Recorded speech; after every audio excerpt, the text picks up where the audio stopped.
Hello, everybody. I am going to be your host tonight for the first game of the Mettlestate Pro Open Division Challenger Series. I'm going to be accompanied by my main boy, Mr. Instinct here, who will be joining us. Welcome, Instinct.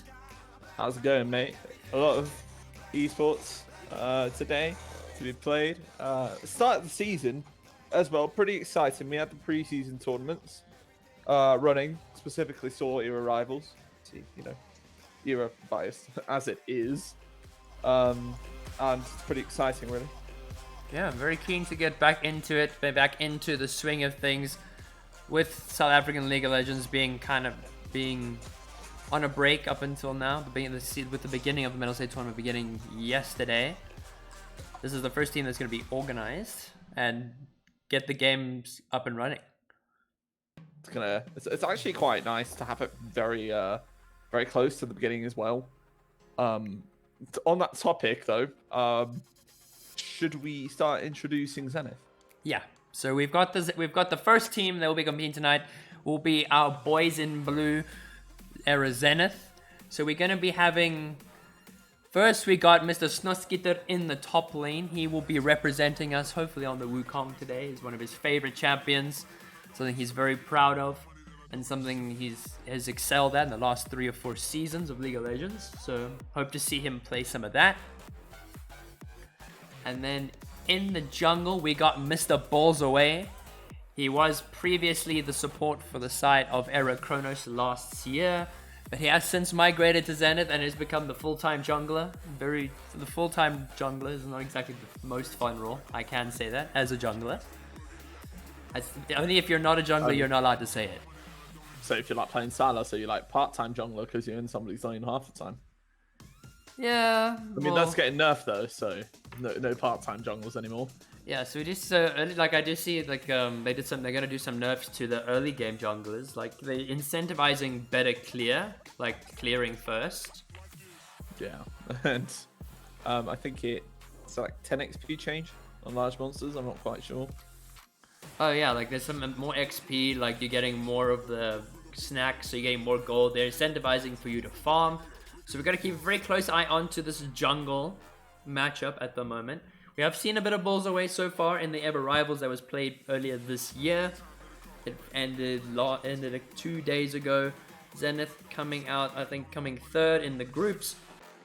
So they will be looking to perform here against RSV AA, or Alcoholics Anonymous.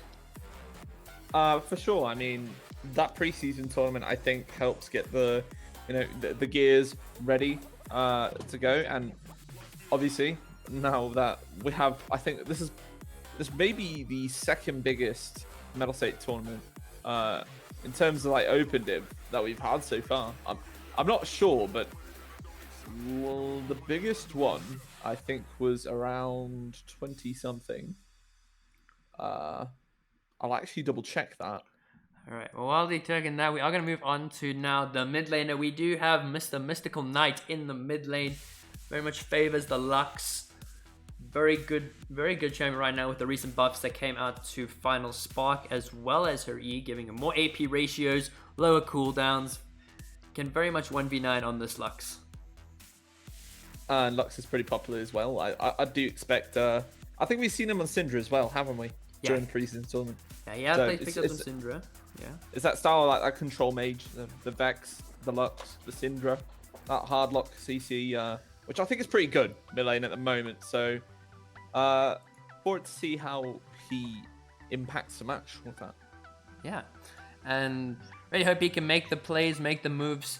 He seems to be this, as of his performance in Era Rivals, seems to be a bit of the backbone in getting his team up and running. Him synergized very well with Mr. Balls Away in terms of getting those early kills, getting your teammates ahead, and further progressing the gold leads. But then now we move on to our AD carry, considered the most handsome man in the Era organization. I'm only considered the second. So we've got the second most handsome streamer here, Mr. Era Strange, playing the AD carry. Very proficient on the Jinx, is his favorite champion. Seen a lot of it. I've seen a lot of his performances this season so far in the Era Rivals. Jinx is something you do not want to give him. He is very comfortable on this, very capable of winning and carrying for his team.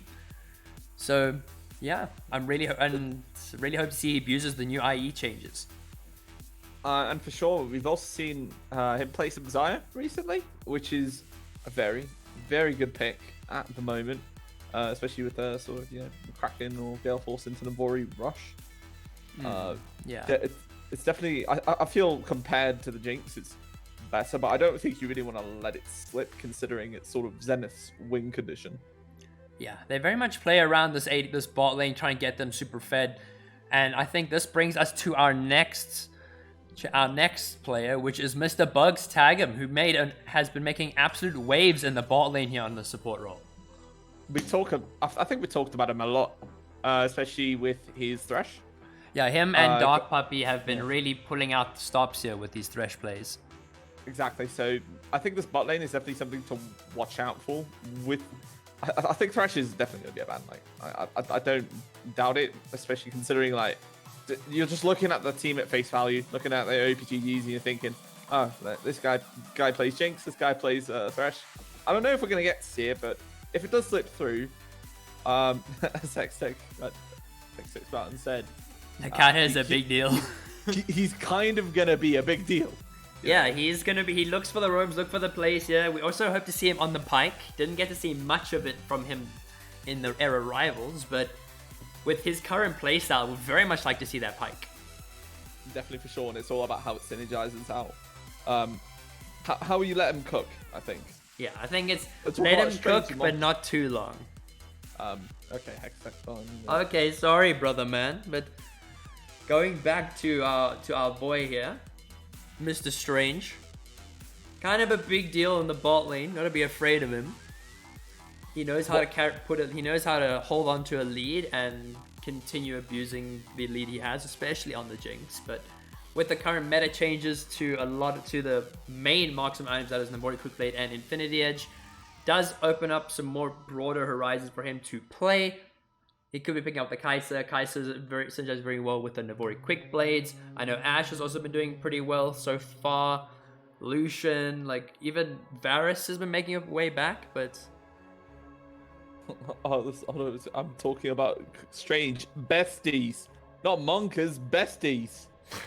Wow. So we hope to see that he pulls out something interesting here for us, because I have seen that Varus has been consistent, but now his build has been swaying more to lethality now, which is a kind of interesting. I feel like overall, from what I've seen, just like the on hit, or just usual sort of AP Varus. Don't forget AP Varus. It's AP Varus is like it's a possible, but at the same time, just with how powerful the normal attack speed build is at the moment and how utilized it is, I doubt we'll see it, but maybe we will. I wouldn't rule it out of the question.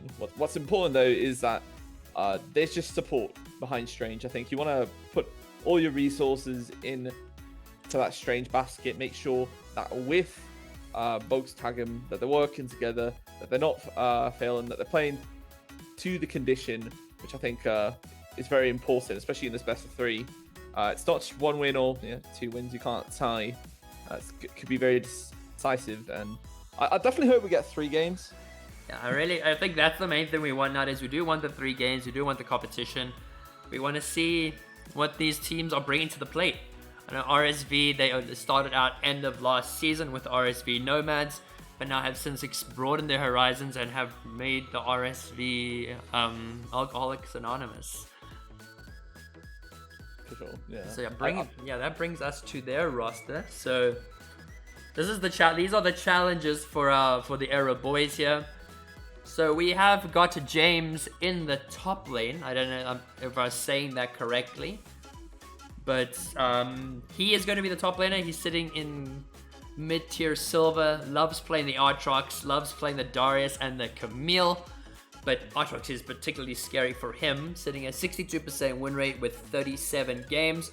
You do not, from what I'm seeing, you don't want to give this guy Aatrox. I mean, it's all about comfort, top side. If you can take him off his comfort, throw your top lane onto something like Sante, I think we actually saw Snotskeeter playing Na into Cassante earlier, didn't we? During your arrivals. Completely unrelated, and mentioned that for no reason. But just throw him off his comfort, probably just gonna take that ban. Yeah, so I just dropped you the Overdodgies if you want to take a look at them for yourself as well. Yeah. And so then we got Mr. Aquacrag in the jungle. I believe. Like there's a lot of Crags here. Oh my. And like I don't know who's playing where at this point, but what I'm collecting is that Aquacrag might be playing the Maokai, might be playing some of the Amumu. That's what he's been playing this season. He has been playing some of the Fiddlesticks, that is his top tier jungler, along with the Wukong, the Rammus, and the Nunu. So very much a team fighting based jungler here. Not going to look to be doing anything special. Not going to try and be the hero. He's going to make sure his team get ahead and get strong. It's very important that I think as well. On that Wukong, I think we've been seeing that Wukong pretty much he's had some good presence overall. I think in select, at least in rivals, and I think overall in the pro scene. Has been mainly picked up in the jungle, yeah. He has been picked up a lot in the jungle, and hope to see more of it since the jungle changes. Wukong's clear has significantly improved. Does make it easier for him to clear, easy for the ganks. And yeah, hopefully that we get to see something interesting here from this team. Or from Aquacrag here. So then that does bring us to the mid lane, which is Dia DX. I don't know if that's the way I'm saying it. I'm just going to call him Dia. As also, this is going to be a bit of a point of contention here, as he is also very adamant on this Lux pick. And again, it's just that control mages. And lane kind of resonance safer. He could use that emote. I think it would be now. It's going to be a very boring mid lane, unless, of course, like I think we had another control mage matchup where we just had like Lux into Vel'Koz, and Lux just literally flashed in to melee range of the Vel'Koz for no reason. Not for no reason, but I think it was to do something. It would take a lot to be entertaining. It's like Corki is ear level at this point. Yeah, and I think that's how it feels. But it's very important, obviously. I don't know, to get your mid lane ahead, considering how with Zenith we've already like pointed out how they might want to play towards their bot side. I don't think we're too familiar though with Alcoholics Anonymous, so it's weird. We can't exactly say, oh, the lane's gonna sway to one point or the lane's gonna sway to another. Yeah, like we haven't seen much of we haven't seen their gameplay as well. I have been keeping a close eye on Zenith though, and I think Dia also has been seen to bring out the Twisted Fate, the Malzahar, and even the Zerath. So very much likes these long-range control mages that can kind of just sit back and whip out damage. For sure. Yeah, I feel like TF is very esoteric in a sense where you definitely have to be on key with your team. Obviously, that's probably what's played in competitive in the first place. Just setting up waves, setting up dives, plays, and the like is very important. And if RSV Alcoholics Anonymous have got that down and he picks that, I feel like we're going to look towards a pretty exciting match in terms of the setup in general. Clean play, but all down again to execution. Yeah, and I think it's all now coming down to this bot lane, which is also going to be one of the bigger points of contention as Tadabisco. I'm gonna say it. If I'm wrong, correct me, please. Tadabisco. Yeah, I think that might be the better way to pronounce it. I'm not sure. So he is going to be the support here. Has been playing a lot of the Janna, Lulu, Alistair, some of the Pike, and even the Renata. He's got some pretty high KDA, sitting at 3 to 4 KDA, very high win rates, sitting between 50 to 70%.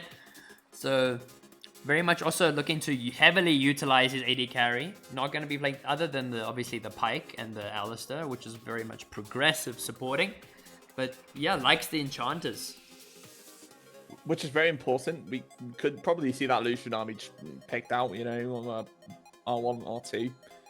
And it's very important because if they're on key, that could just literally shut down Strange and that win condition that you're playing towards. Depends on jungle pattern though. I think we've seen really psychopath stuff. Seeing a Maokai literally flash over from Drake Pit into enemy Tribush at 3 minutes, level 3. So, okay, we'll probably be able to do some context, but overall, something to watch out for. Like you said, point of contention, definitely need to watch out for that. Probably going to be banned though. Yeah. And it's going to be interesting to see how sort of that style of enchanters to the hard engaged usual support set we see in pretty much every support player in South Africa. We very rarely see the enchanters, at least in like era rivals. All right. Yeah, we've got like era rivals. I don't know if it was just because of the kind of players that we have, but they have been very much enjoying the heavy engaged supports, and that worked quite well for them. My theory about it is down to the fact that I said that word too much. If it's easier to execute, then literally it's always better for you. Like a Leona Kaiser lane is a lot easier to play than, let's say, maybe Twitch Lulu. Yeah. Especially like right now, like I don't think Vayne Lulu, the Vayne Lulu will be as strong. I think right now with the changes to marksman items with the crit items, I think crit items right now are the way to go. On-hit champions are not nearly as strong because the champions that can heavily abuse the building of crit early are quite strong. So like the likes of the Caitlyn, the likes of the Jhin, even the Ashe can be seen as quite strong with the Kaiser. But I feel like on-hit ADCs are kind of falling off this season. What do we think? I feel like on-hit was pretty good until it wasn't, and obviously the crit changes just made it a lot better. But at the same time, I do feel like there needs to be a bit of time for people to figure out how the meta feels. I still feel like we're very early into that big change for the items and how it's being felt. We don't often see the most powerful build in the first week. Sort of like how you'll have a new champion be released and just like only within the next 2-3 weeks, maybe next patch after they get a buff, they're absolutely overtuned, it turns out. So overall though, I mean, yeah, on it isn't very good. Yeah. From the looks of it. And I think they're going to have to try and make sure that they utilize these crit 80 carries if they are to take the W in this match. But we are going to quickly cover over some of the substitutes that are available. So for the side of reserve, it's reserved esports. So they have got Proxima, the Sutness, and Super Knight as their supports. I mean, as their substitutes. Gosh. Super Knight is very much the support player as well as Proxima, so they are going to will be likely fill-ins for Tabasco if he does need a fill. The Sutness is a top lane main, so he could probably be filling in for James if absolutely necessary. But yeah, we've got a bunch of good players on the side of reserve esports, and hoping they can convert this into a dub. Sure. I think it's going to be a bit exciting. I think it is a bit close when you do look at like the raw face value of their ranks. Obviously, RSV Alcoholics Anonymous is higher, sitting at about gold MMR for overall. Actually, gold MMR for season 2022 compared to Zenith's, I think, silver gold-ish. Their bot lane being gold yellow, I believe, as well. Yeah. But I don't believe in the face value of it at the moment. Yeah, face value does not really add too much of it, as like the likes of Tempo last season, the Debarossa, setting a bunch of gold players, able to take down high tier plat and diamond players. So yeah, it's all very much how the team comes together and how they play as one. For sure. And it's just down to execution on the day, right? We're not at that high of like a gap where we can say, okay, but like on any day, like either team will like destroy each other. It's just down to how it's played on the day, on timings, on like unfortunate mistakes, and that's what's going to make this series close and what's going to shift it in each other's favors. I think for sure. And for sure, like even just taking a look at the overall matchup between these two teams, it is going to be, I feel like, is fairly even in terms of like the strengths that they all have. They both have two players that are going to be opting for a Lux or a Pike pick, so they could be pick or ban. Also, one of the subs for RSV very much likes the Yorick, but Snotskita also likes the Yorick, so don't want to give him that either, as it is getting very scary. But there seems to be a lot of contested picks so far. A lot of contested picks and a lot of things I think that are obvious to ban for comfort. It's going to be interesting to see what is prioritized. I hope Lucian Nami is banned, or probably just like ban the Nami out. Ban the Kaiser Norless, as that seems to be the very common thing as well. Yeah, I think especially with Strange, he has been playing the Xayah a little bit, and I have a bit of a feeling in the back of my head that probably the bot lane is going to be looking to pick that Xayah because safety, comfort. Literally, again, repeat ourselves, just how safe the champion is. All right, I'm just gonna. I do unfortunately have to drop for a few seconds, so Rob, could you take over for a little while? All right, I have absolutely nothing to talk about. But looking at the... So, all right then. So we're going to take a look at the groups.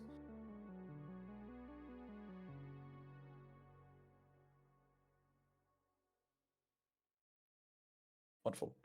Okay, so looking at the groups, we have for Zenith, Radex League, Element of Surprise, Zenith, Solstice, RSV, Alcoholics, Anonymous, obviously, and Shadow Origin. Overall, I think that this group is something I need to research a bit. Elements making a return this season. Interesting to see how Elements takes their share of it. But obviously, I am, I guess, a bit of a biased era fan myself. With that era derby as well, between Zenith, between Solstice, it's going to be very interesting. And I think this group match between Zenith and Alcoholics Anonymous definitely going to set the tone for the future. Elements or rats? You're not wrong.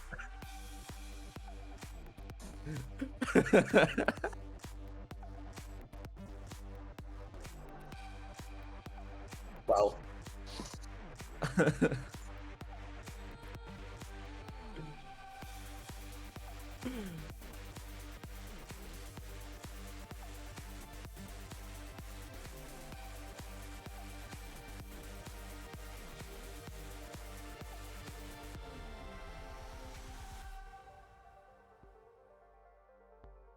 Coming in hard. It's not really coming in hard when it's kind of like based in the church. We're not saying anything. I'm not saying anything. You're back.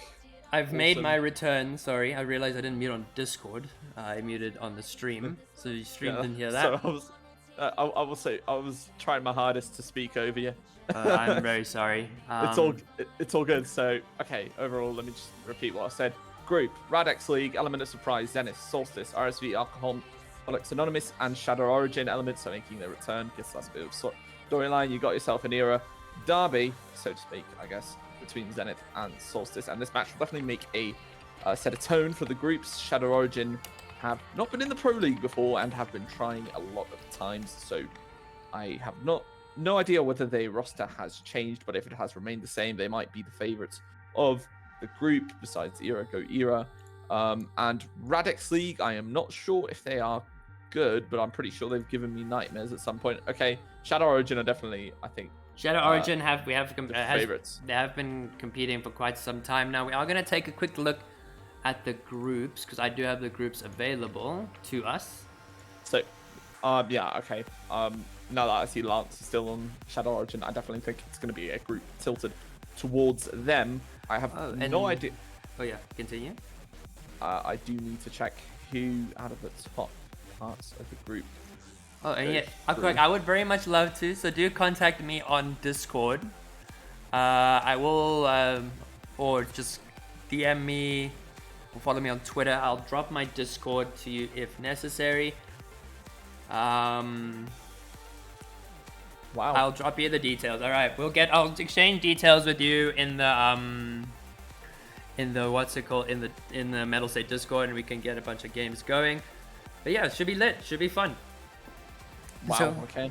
Seems... You really just rizzed the enemy org into letting you pass their games.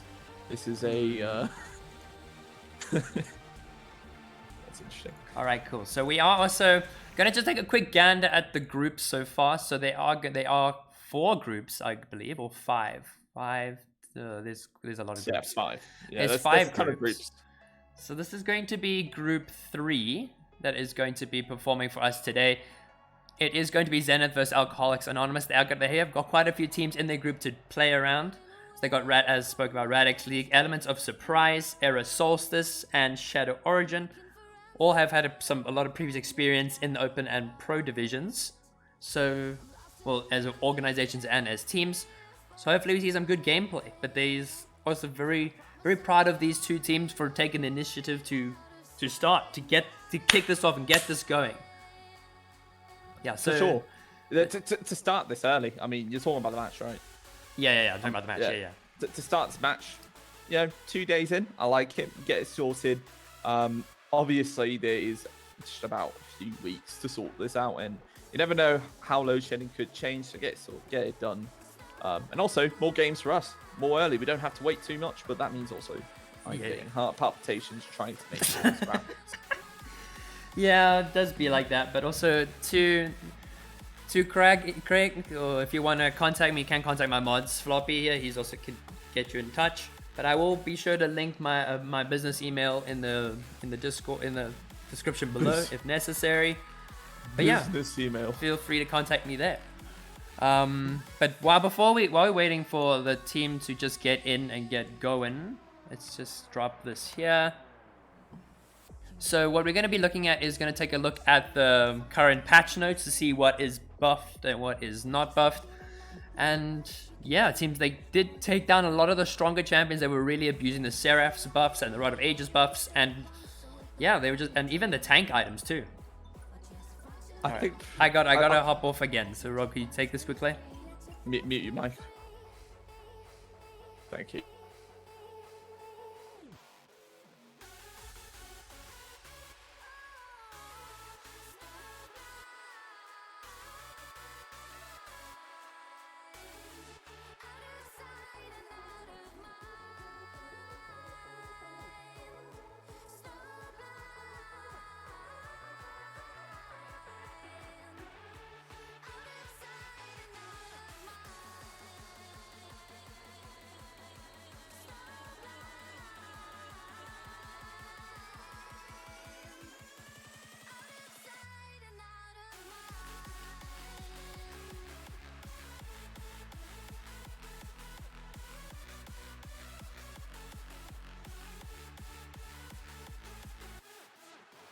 I think for half the season in season 12, I guess you like to see it, but you're still seeing that Illusion Army, still seeing at least in pro play where the patch isn't there yet.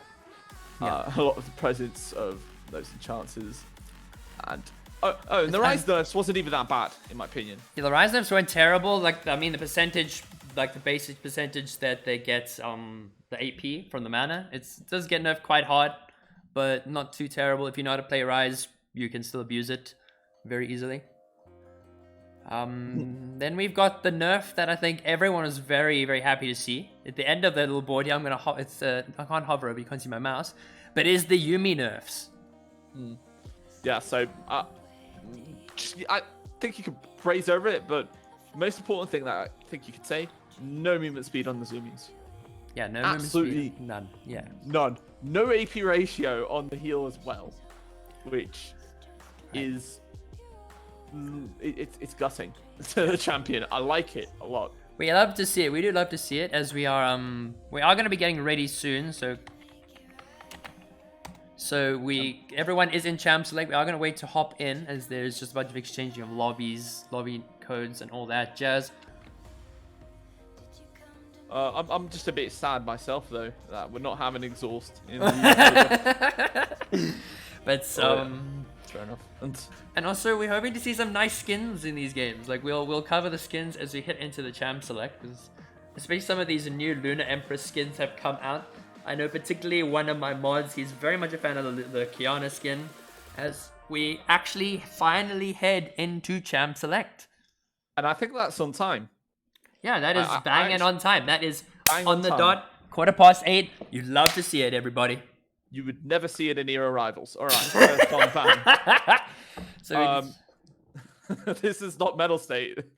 Yorick ban, obvious. Stotskeeter, as you said, plays a bit of it, move it up to comfort, but I imagine you're going to see a few more.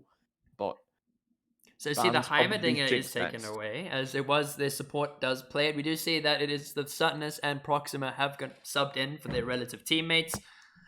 And I think I think getting rid of these like general champions that a lot of these people seem to play is pretty overpowered. And they haven't Lucian been taken away. Yeah, so Lucian taken away. They don't want the Lucian Nami. And also the Vi is taken away from Bulls Away here, as he did play a bit of it in Era Rivals. And it is quite deadly now with the current Radiant Virtue. For sure. By the way, for both bot side, I think that with taking away that Samira, it's a pretty good ban. I think they don't really care about the Jinx. I think they actually might want to play into it, but we're probably going to be seeing the Xayah, if anything, because of how powerful the pick is. Vi ban, good. Nocturne ban, comfort. Like to see it. I would have banned the Nami myself. I might be inbred by saying that, but I don't think Lucian on himself is that good necessarily. Caitlyn, good pick though. Yeah, I think the Lucian works very much better on his own. Well, not very much better when he's with a support, an enchanter particularly, who can engage with him, give him that extra bit of damage on the passive. But as you said, we got the Caitlyn pick. Caitlyn, one of the biggest abusers of the current crit changes, especially with the Infinity Edge. And yeah, very curious to see how they're going to be playing this in the bot lane. And I think that we're seeing a Thresh. We see the Bugs tag him on his signature Thresh, and the Jinx coming out for Era Strange. Seems like they've got their comfort for this game and upcoming, and yeah, going to be playing very well in this bot lane. I'm a bit concerned for the level 1. I'm not going to lie. Probably pick an enchanter into this. Maybe something like... Nami actually would have been pretty good here. Nami is open, but... don't imagine he picks that. Yes. Oh, never mind. I predict the future. He picks the Nami. Actually, like the Nami just gets straight up picked up. Like, who would have expected the Nami pickup, yeah? The level 1's going to be brutal for this bot lane. I mean, you've obviously got Strange on his comfort. You've got Box Tagam on his comfort that we won't shut up about on stream. Yeah, but we also see, like they've got a lot of their comfort as well. The Nami is one of the comfort picks here. We do see Caitlyn is quite strong, and I would imagine a lot of these they've been practicing these ADCs quite a bit. So, well, not actually. Unfortunately, has not been playing too much of it this season. Has been playing a lot more of the Sivir, the Kai'Sa, and the Lucian. So I believe this could be the first time we're going to be seeing this Caitlyn coming out for the bot lane. For their bot lane? I mean, I imagine they played it on like a different account, different occasion. Oh, yeah, different occasions and whatnot, yeah. Yeah. So, that is now the second part of bans. You got both bot lanes locked in. Overall, I do like RSV's bot lane a bit more. I feel like they're definitely going to have like the potential to just balloon the lead from level 1. Just that range, and that Nami is going to absolutely shred through Strange's health bar. But overall, but yeah, we also got to see the Wukong is actually coming up for Snotskeeter, as they did not take it away from him. Is on his comfort, and I think we could be in for some spicy League of Legends here from the side of Zenith. I think for sure. I mean, you've got just like now this team fighting all eggs in the Strange basket. As we said before, it's quite a bit of comfort and safety, obviously, in the Thresh, in the Lantern, and CC that you've got down the lockdown. It's definitely going to be interesting what he accomplishes it with. I imagine we might see an Ornn or Cassante. Cassante is open. Cassante's perfect at team fighting. I do think we've seen Stotskeeter on the Cassante during an Evil Rivals match. Yeah. Either that or we played against it. But yeah, like the Wukong is very much flexible. They could play it in the jungle. They could play it in the top lane. We got a lot of points coming out. A lot of points. But we do see the Zoe pick up in the mid lane for Mystical Knight, as Lux was open, but I think maybe they did not want to opt for that at this point in the game. Zoe, really good pick potential, really easy to shut these mobile carries down. And yeah. Justin. Yeah? I'm not too sure about the Zoe myself. I mean, obviously, like if you're comfortable on it, I guess you pick that. But you have all the other options of control mages. You've got Syndra, you've got fucking Karma, and it's interesting to see the confidence in the Zoe. I might actually just be shut up by him, and he might just absolutely smurf on everybody, and I hope so. Zoe R is broken. Zoe R is broken. It's on such a short cooldown. It's not even like it's an ultimate. Well, and the vision too. Yeah, it's a mechanic. But we see that the team comp has very much been formed on the side of reserved esports, with the Kate in the bot lane pairing up with the Nami, got Ari in the mid lane, Echo in the jungle, and Dr. Mundo in the top lane. So that actually is going to be the Wukong jungle. In fact, I don't know. I still don't know. It's probably going to be the Olaf top side, Wukong jungle. I doubt Wukong's going top side, but I mean, I guess Olaf could be flexed. Maybe, who knows? Overall, but in terms of comps, got everything locked down. I like RSV's identity for that comp. It's very focused. I like their bot lane. I guess the word is I like their bot lane.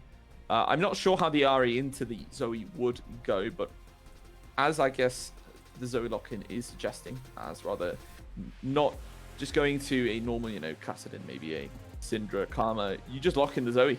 Something comfort. And also just good to very much deal with the mobility of the Ahri. I mean, I feel like Lux would be very hard for the Lux to try and deal with this much mobility. Light Binding going to be harder to land once the Spirit Rush comes out. So maybe you can use the Trelebi Trouble Bubble to get an easy catch. Yeah, but it's all down to execution. That's what worries me. That I'm very much just like a person who preaches play the simplest thing possible. Like if you can press one button and the other person presses a button and your AD carry auto attacks them, it's all good, right? Because obviously at this level of play, this literally isn't an insult. It's just easier to play something easier. Everyone will default something where you can press buttons and kill everyone. But Zenith, it can certainly be a little bit, but they have the Wukong, which is very important in terms of that team fight. I thought they were going to go for maybe an Ornn, maybe something like a Syndra with Scat of the Week to, I can't even find the word for it, to complement that team fight. Yeah, I very it's like the team fight that they had building with the Thresh and the Jinx and the Wukong. You kind of thought that the Ornn would come out just to set up a very good team fight, but it does seem that is not going to be the case actually. So, yeah, because I felt that's what they were suggesting, but I guess they said, okay, I guess I'll lock in Zoe. He felt that might have been better in the matchup, and honestly, in that case, go on then. I mean, make your plays, just go for it. Make your plays. I mean, I like matchups where it's very volatile, obviously, rather than me just preaching about safe League of Legends, press the buttons and win. So it should be a lot more fun to cast, I guess. So thank you. Praise be the lords of mid lane. Exactly. I guess. But they complain about their items every single patch. Complain about jungle being a strong role, which it is. Yeah, I mean, jungle is quite a powerful role, and I think it is something that can be abused right now with the Pokemon changes. But just to cover again the roster, so James is not going to be playing. Yeah, I do agree with Grom, by the way. That is quite a. It's not a bad looking roster, bro. Yeah, there's some pretty good looking fellows there. Some would say that's the second best good looking streamer on Era there. Yeah, right before me. Oh, it's sly dog. But just to quickly cover any roster changes. So right now it does seem like the Sutness will be filling in for James this game on the Mundo. We got Aqua Craig is going to be playing the Echo. Proxima is going to be subbing in for Dia D and playing the Ahri. And yeah, so those are any relative changes. I don't know if that's going to further change throughout the series, as I know some players might come back from load shedding, some might start, and it's a whole big conundrum. Yeah, for sure. And I think it's important to note that I think the 5-minute rule is in place here. There might be a gentleman's agreement, and there might be, okay, listen, we'll wait for you to get your generator on, in which you're an absolute giga chad if you do that, and I will love you for eternity. But obviously that doesn't always happen. Just hoping though that overall we get to play the game. One person filled it in for is going to be very interesting for RSV Alcoholics Anonymous and see how that affects their game. Yes, But yeah.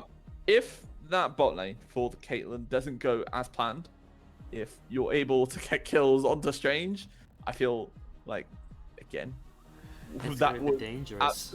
that would be absolutely dangerous, right? He's on his comfort. What's important about letting someone on their comfort? Usually, some people will literally pick their comfort in something that maybe isn't great, anyways, because literally they just know how to play around it. You've got the experience on playing it, and that might not just concern you, really. Yeah, and I think we have gotten confirmation now on where the Olaf is going. So it is an Olaf top lane. It is going to be the Wukong jungle for balls away. We do see the mighty spicy Lunar Emperor Thresh coming out for Bugs Tab with the border. Man is really chatting out.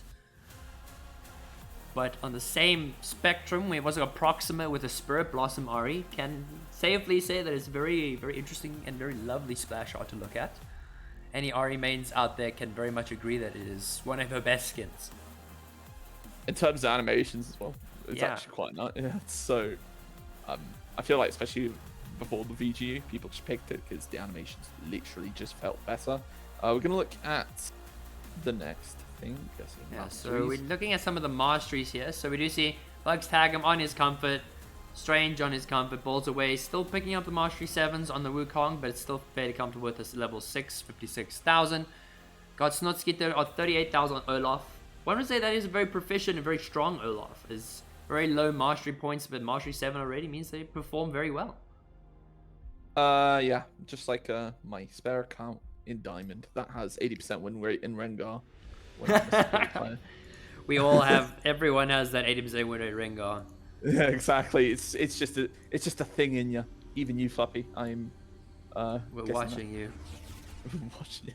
99% win rate on Lydia. I haven't even checked your match history. I'm just like throwing shit out.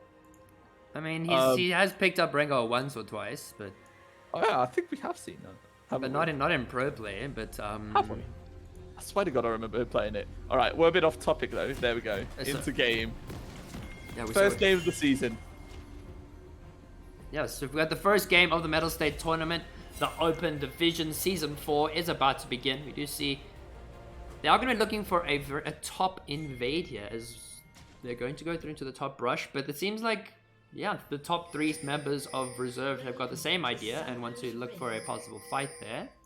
I'm just going to have to quickly adjust all of this. Gotta love Reserved, also setting everything in order. But yeah, It's a bit interesting. I'm guessing the paths might collide. You've got probably just a flash reaction. Might be able to grab a summoner out of so it. on the return. Nobody catches each other. Yeah, so no vision. So it seems like Zenith have made their way into the enemy jungle. There is no one there, and the Echo has decided that he wants to invade on the red side. So they are going to be hopefully returning around. They're going to do the full loop. I think they're reading it. I think they're doing the full loop. I think they're actually going to be going full all the way bot. I don't think they're going to want to start red. So they actually have no idea that this Echo is going to be starting the red buff. That is interesting. I guess maybe he does read it. Oh, wait. Wukong's on his way in. Wukong's on his way to look at the No buff. way. This could be dangerous. This could be very dangerous for balls away here. As he does get spotted out, will not burn the flash, does get trapped by the convergence. Not even going to bother the flash. As that is going to be the Echo flash. Unfortunately. That is an absolute disaster to start out with. I mean, I thought maybe you'd read it, just go from bot to top, but obviously bot was your priority. You want to put your eggs in the Strange basket and it just doesn't go your way. That is the extraordinary circumstances. I think if you just watch the VOD backwards, you're just going to think to yourself, like, how? Like, out of all the things that happened, how did that go up in his mind? But we do see, like, both the junglers did have very late starts. So Aqua Craig did decide to opt for the solo blue start, where with the Wukong also going to be opting for the solo blue starts. Both junglers are starting out somewhat even. But yeah, there's already a pot burned for Era Strange in this bot lane. well, that's an Endurance sort of lane. They are. I thought it would be a better level 1. I thought they would take a bit more advantage of the range, but just like that. That's very quiet level 2. Yeah, but Opposed I think particularly with the Jinx matchup into the Caitlyn, Caitlyn does outrange her, so as in most cases the Caitlyn will have the push, will have the better poke, but they have nothing coming out of it. But and she's just getting stacked that way very slowly from the looks of it. I think, you know, shot of him when you're near. Very traditional play. Might be able to deny him some CS under tower, get the shove, get the plates. That's what you're looking for. Maybe would have been better for the level 1 trade, but it's not what we saw. yeah, and I see the top lane trades are going to be a bit difficult. Olaf is in a bit of danger right now, is very much going ham onto this Mundo, but does dodge the Echo W. Execute procs, shield procs, upper Craig picks up a kill in the top lane. And yeah, that is a dead Olaf. I mean, he had the shove, he was trained better, and I mean, just that lack of mindfulness, yeah, kind of hurt. Kind of unfortunate for Snotskeeter.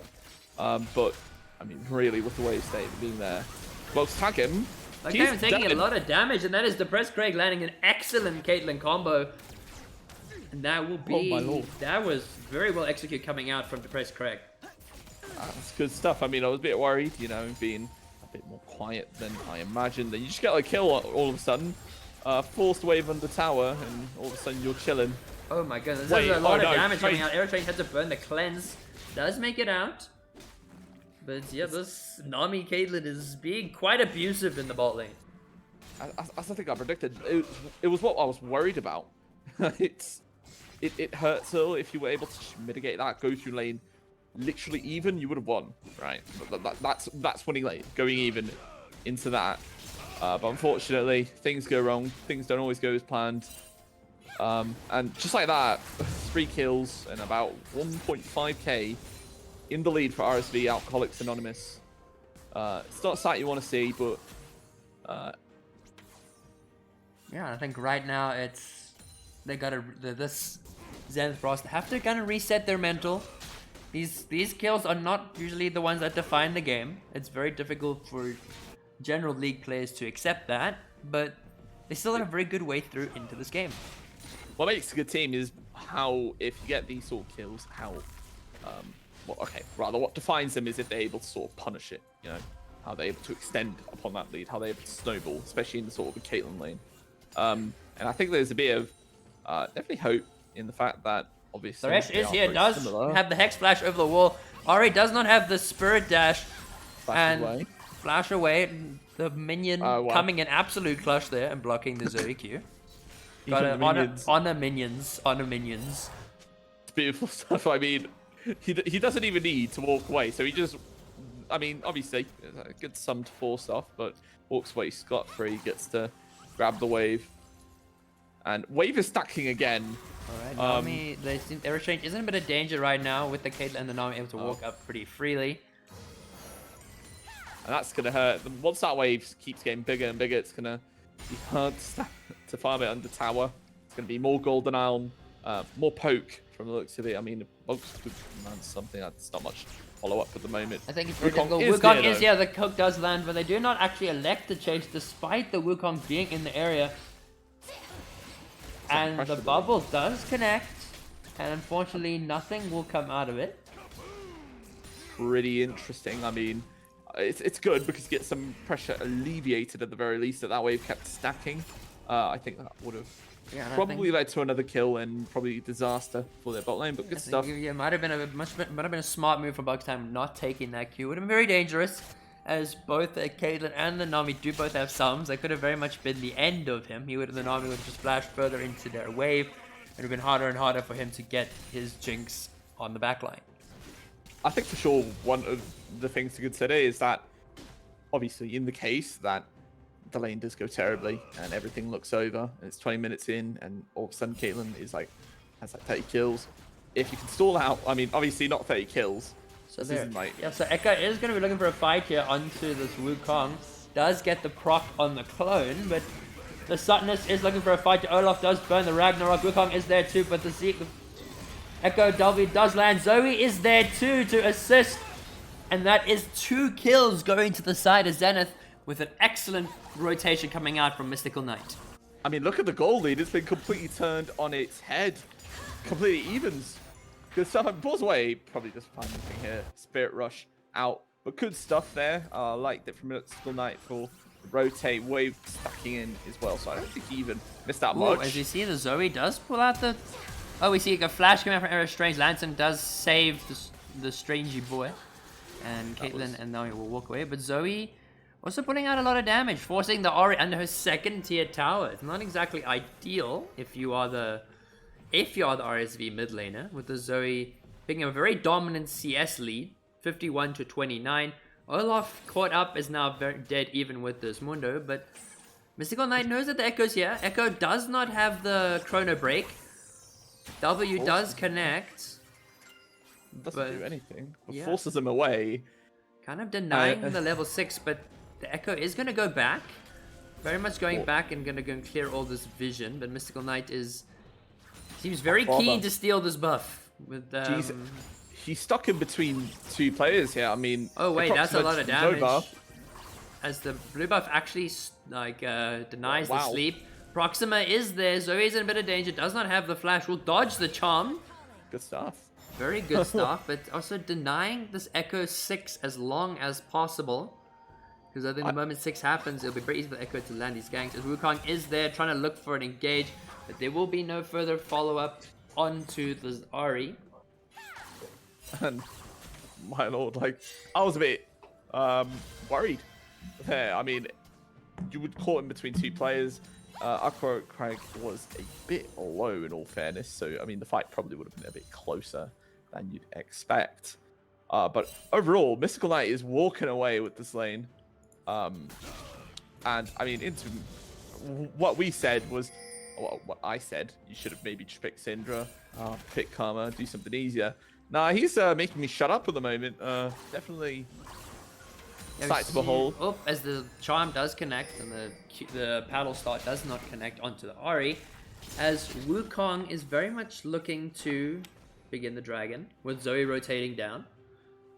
I find it interesting. Yeah, so the side of Zenith are going to begin the dragon and have gone quite low. The Nami ulti does come out, but the Wukong will secure it with a flash. Double tag him, that lands the flay. Caitlyn able to walk out. They got this Nami single out. Does not have the flash. It is very likely this Nami is going to die. Jinx Rocket goes wide.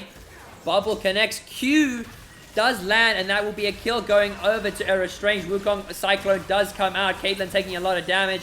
Strange. Trouble Bubble does land onto Echo. Echo dropping the Chrono Break. Barely making it out of that fight alive. As Zenith have really picked up the pace with these fights. Zenith are the ones doing the fights here, not RSV. Cage, oh my lord! The Paddle Star very close to taking out the Caitlyn, but Proxima needs to be very careful. Is in a lot of danger. There's 3 members of Zenith in the bot lane. Well. Yeah, Caitlyn is going to be walking there, but yeah, Proxima just trying to hold the wave. And what a good fight. Good stuff from Zenith. Got the plating. Oh! No way! And it is a solo bolo for Mystical Knight. Well, actually, there's Thresh that lands in him, but that is the absolute one-shot coming out from the Zoe. He just presses a button and turns someone's screen grey. Oh no! Turn clips off. Yeah, it is they are got some gray screen enjoyers coming out here, but Mystical Knight playing that as well as he could, putting this Ahri in a very backward position, but at the same time, Mystical Knight is in a bit of trouble. Does land the trouble bubble onto the Caitlyn. Wukong is there. Will drop the flash. No Cyclone available, but a lot of damage coming out from the Wukong onto the Caitlyn. Wukong is a bit low. Ace in the hole comes out, and that is unfortunately the Wukong falling. Hook does land, does connect. Ahri have to burn the flash. That was very interesting. I can definitely see what Bullswave was going for. One at a turn was a bit close. Bit of a difficult call. I mean, his Cyclone was not up, so it was a bit of a forced interaction. Did drop the flash. But it's good mechanics overall, though. But what I'm going to say is Tabasco has been very on point with these hooks. I'm not the hooks, these bubbles. As Era Strange is in a bit of danger here. The box will come out, but that will be another kill going over to Depressed Crag, as he will pick up a double kill in the spot and putting this Caitlyn at 4-0. Very, very scary. Okay. I mean, we were pretty much talking about how the game turned on its head, but it's turned on its head again. Even though it's even, this Caitlyn has 4 kills. CS lead as well. Oh, no way. Zoe going the real flash, not the fake flash. It was the real flash. Trying to get as much damage out onto this Ahri, who is falling further and further behind in terms of items and damage. This Olaf has picked up the Rav Hydra. Is the first champion to pick up their first item, because he picked up quite a few plates in the top lane. And yeah, with the mid prior that is available to Zenith here. Oh, Echo trying to bait them in. Ahri will use his Spirit Rush, will land the Q. But that is actually going to be... It's going to be a kill going up to Mystical Knight. There's a bit of a misengage coming out from Proxima. Mystical Knight survives that, by the way. He walks away, having murdered. We see more fights coming out as the Olaf here is going to be going hands deep on this Echo, knowing he does not have the Chrono Break. And with 4 members of Zenith onto this Herald, looks like it's going to be a very easy Rift Herald for them, and more kills going over to the Zoe. Comfort prevails in this matchup. Mystical Knight is tearing it apart. I love... And you were doubting the Zoe in the beginning. I was doubting it. I said he should make me shut up. And I think he damn did. Yeah, so Olaf is going to be picking up this first tower. Window is not going to hold it, is going to run away. But Balls Away is trying to make his presence known, make it aware that Sutness is on the weak side, because they do want to try and get at least 2 charges from this Rift Herald, so that Olaf can start making plays around the map. But Aqua Craig is there, so I think Sonskita will respect Aqua Craig from that. What hurts a bit, I think, for this Caitlyn is obviously the rest of the map is in a bit of disarray at the moment. As that tail one's taken away. The hook does go wide, as the Caitlyn lands another very well executed combo, putting them at 5-0. Full Gale Force for Caitlyn, but I think as much as this Caitlyn is fed, you gotta be very careful of the Zoe, gotta full Ludens, and being in the role that they are in, that Caitlyn's not gonna have a lot of fun when getting by the trouble bubble. I mean, he has a ton of damage on him. Another bubble connects. Gonna have a lot of damage. Excellent trap coming out from Depressed Crag, putting him at 6 kills now. He is going to be the point of a carry for the side of Zenith, as the Sleep Trouble does land. A lot of damage. Oh! Big chunk coming out into the Ahri, but we'll have to burn the Spirit Rush to make it out. Mystical Knight could have spent the flash there, but I guess he decided not to. Probably just like, let's go, let him go, take the CS. Mystical Knight. A lot of cooldowns going wide. Nami does have the flash, will just burn the flash to get out. But they might start the dragon here, did get the reset. But...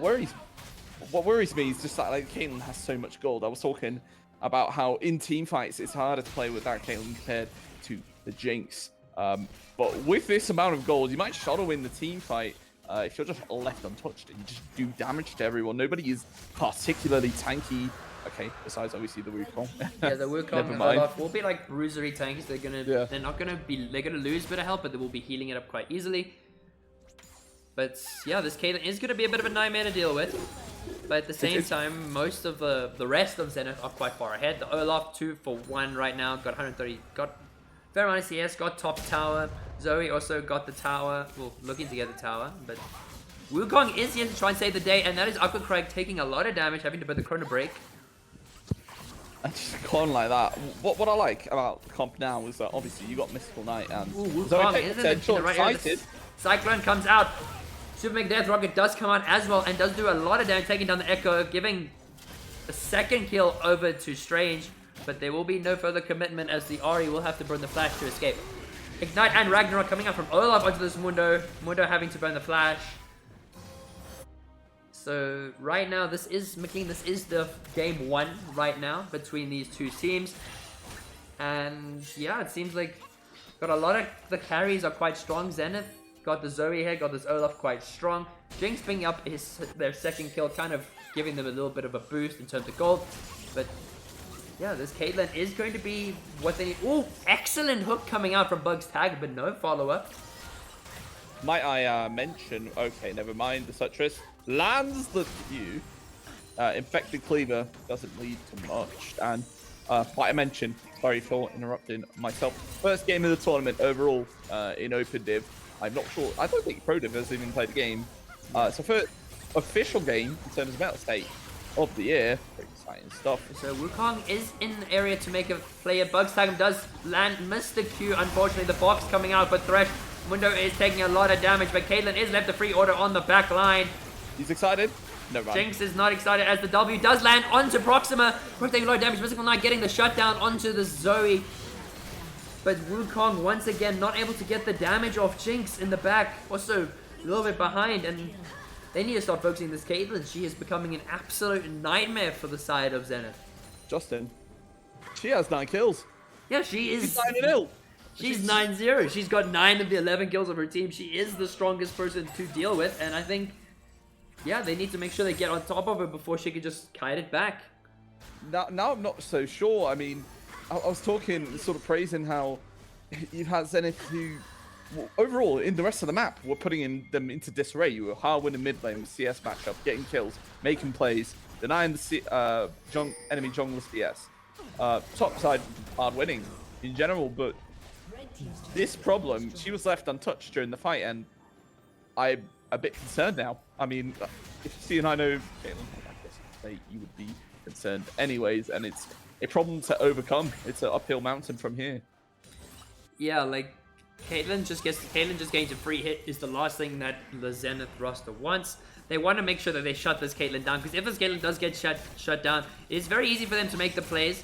Very easy for them to continue the team fight, as she is the only realistically strong member of RSV. But Olaf is going ham again. Does drop the Ragnarok, but this Mundo will just drop the ulti as well and escape. This is very much just how these two top laners are playing, like just trading ults and fighting. Oh, bubble does land. Unfortunately, no dodges. Yeah, just gets the dodge. Able to get as far away as possible as the Gale Force is used defensively. Very cheeky from Mystical Knight, I'd guess. And Jinx, Strange has 1,000 ping. Wow, we might see a pause. Yeah, we might see a pause coming out with Strange is dealing with some not so fun internet. But we do see Zoe does try and land Steep Trouble Bubble does not connect. But then the other bubble in the game does connect. As I would say, Ted Basco does not miss. Like, I've seen him miss like maybe 2 bubbles this whole game. He's hit almost every single one. We're seeing a good Nami. Yeah, I mean, by the way, Caitlyn hit her IE. So that is, oof, that is very scary. So when you spike, you basically completely spike. Second item in, and it's desperate. You can't walk to your own jungle. You need something. Randy's being rather strange. As maybe Steam Problem does land, the Echo does get CC'd by the hook, but there will be no further out. As Chrono Break actually coming out, that's a big ultimate to be burned. As it is going to be a 5v5 for this dragon. This would be the 3rd dragon. They now control all choke points, which is very important. They have to walk into them, which would be a lot better. Strange needs position, and that's what I think he does, but this is chaos. Nami Wave does come out, no further damage coming out. Olaf does drop the Ragnarok. They are trying to get onto this Caitlyn, but Echo is actually one-shot. The Cyclone also doing a lot of damage. Caitlyn just been free autoing still. But Strange has been trying his best to do some damage, but they've just let this Caitlyn free auto. Like, they may have been able to take down this Echo, but they trade 3 for 1 with only the Caitlyn left. Trouble Bubble does land. Zoe is going to be looking for the damage, but the Mundo will be able to tank it for her, as this is an 11-0 Caitlyn, and you do not want to see this as Bugs tag him. Is in a bit of danger. Will fall to the Sutness, but Zoe is looking for the steal, and will steal Baron! Not Baron Dragon. Zoe steals the dragon, putting them at soul points. I could see it from a mile away. I saw the HP 1,000. And it was like, she must have stolen Smite. I think she might have stolen Smite. She stole Smite. She literally stole Smite. I pointed it out, was looking, and she was looking. And just like that, I mean, it hurts. I mean, you've got 11 kills on a Caitlyn. This problem is only expanding, but you've got a miracle or potential for one where there was absolutely nothing from the looks of it. But yeah, that was quite the steal. That was definitely what Zenith needed to keep themselves in this game. as much as they very likely will have to fight for this for the soul, but they also do delay the game, giving themselves more time, giving the Jinx more time to scale, giving the Zoe more time to get the one-shotty items. I'm watching Strange most of the team fights. I feel like he's very important. He's been scaling. He's been trying to position to. Olaf does drop the Ragnarok, does try to chase people down, but now Caitlyn and the Nami are their tidal wave coming out. There is no Ragnarok, so they can't dodge the CC. But they are. This Caitlyn is alone. Cyclone coming out, has going the flash. TB coming out. Caitlyn is very low. Caitlyn gets shut down. TB coming out from the Mundo. But this is just an unfortunate TB. Earth Strange picking out Tabasco. Mundo having to make the run away. And that's Baron. You could say that team fight is strange. You're welcome. You could say there was a rather strange call coming out from the side of the Caitlyn. A Mystical Knight. Mystical Knight is playing with his food. A lot of damage. The charm does connect, but no further damage will come out as the rest of the team are doing the Baron. Would the food be sushi? I think the food might be sushi. Well, I mean, wait, well, that would Ari? be Nami. Fox. I mean, nobody eats fox, right? I don't know. We don't know if anybody eats fox, but I think. Well, we didn't say he was eating it.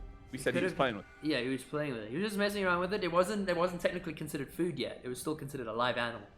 Yeah, and then once it's dead, maybe you eat it, I guess. But that's Baron secured, and I feel like Depressed Crag got a bit overeager. Yeah, like definitely a little bit too cocky on this Caitlyn, despite having the 2.5 items. With the Wukong, with the very easy access to get onto the back line, as well as the Olaf, it is exceptionally hard to play this lane well as a Caitlyn. It's good stuff. I think just overall the way that they sort of immediately turned, they already knew to rotate. You pretty much see Caitlyn on the map, and you're like, all right then. She's got a big bullseye on her. Like she's the only one who's got the shutdown. She's still the shutdown even after the first kill. So the more that they keep shutting down this Caitlyn, the harder it is going to be for RSV to make a comeback. And the important thing is that the Baron just stalls out the game, and we've already said it. Stall out the game. You've got Strange some gold. You've got some more gold than pretty much everyone else on their comfort. I do think it's a bit unfortunate. This Echo did have a very good lead in the early game, was very strong, but has since fallen off, has gone 2 for 4 for 2, does have the CS advantage, but hasn't been able to get as many kills. This is where the Wukong has been starting to pick things up since he picked up the Death Dance. And I think we're seeing that identity of that team fight that we were talking about. The team fights have not necessarily been that bad, besides obviously Caitlyn free hitting and getting obviously all those kills from it. But it's a bit hard. I mean, she has all range. Proxima. Oh, Proxima almost laying the Sleepy Trouble Bubble onto the Caitlyn, but unfortunately will fall. Baron taken away. From Hook does land onto the Sutness. I don't know how well this is particularly going to go for Stranger. That is a very tanky Mundo. It's 2 items. Ramble Best Tarbies. So that is going to be no kill coming out. Hook does land. Oh, and the Thresh takes it. This Thresh takes it. He does not care. He will take the hooks. Bolt is a gig chat. Actually, like Lami build this game, damage wouldn't be too much, but giving even more damage will help Caitlyn get away from Wukong and Olaf. That is very true. Like, the movement speed is very useful, giving the Caitlyn more reason to kite, giving her more space, giving her more time to stack up lethal tempo. And yeah, like with the 2.5 items, picking up a range item, I don't know if it would be too great. Caitlyn does already have a superior range to that of the Jinx, but I think maybe just trying to deny as many people on top of as possible, as the Mundo does not have the ulti, does not have the flash, and that will be a shutdown given to Era Strange, who also now has the IE. And that's 500 now. You're going to be getting your Phantom, and he's already obviously. So they actually are going to be giving up this dragon here. It is just going to be a simple Cloud Dragon. Zoe is trying to land a Trouble Bubble, but will not pick it up. Now, you've got pretty much no Baron. A bit. I mean, the Baron did finish at that point, but yeah. So this is not too detrimental for Zenith. They did have the 3 dragons, so it was not the end of the world. It's really just about letting them scale.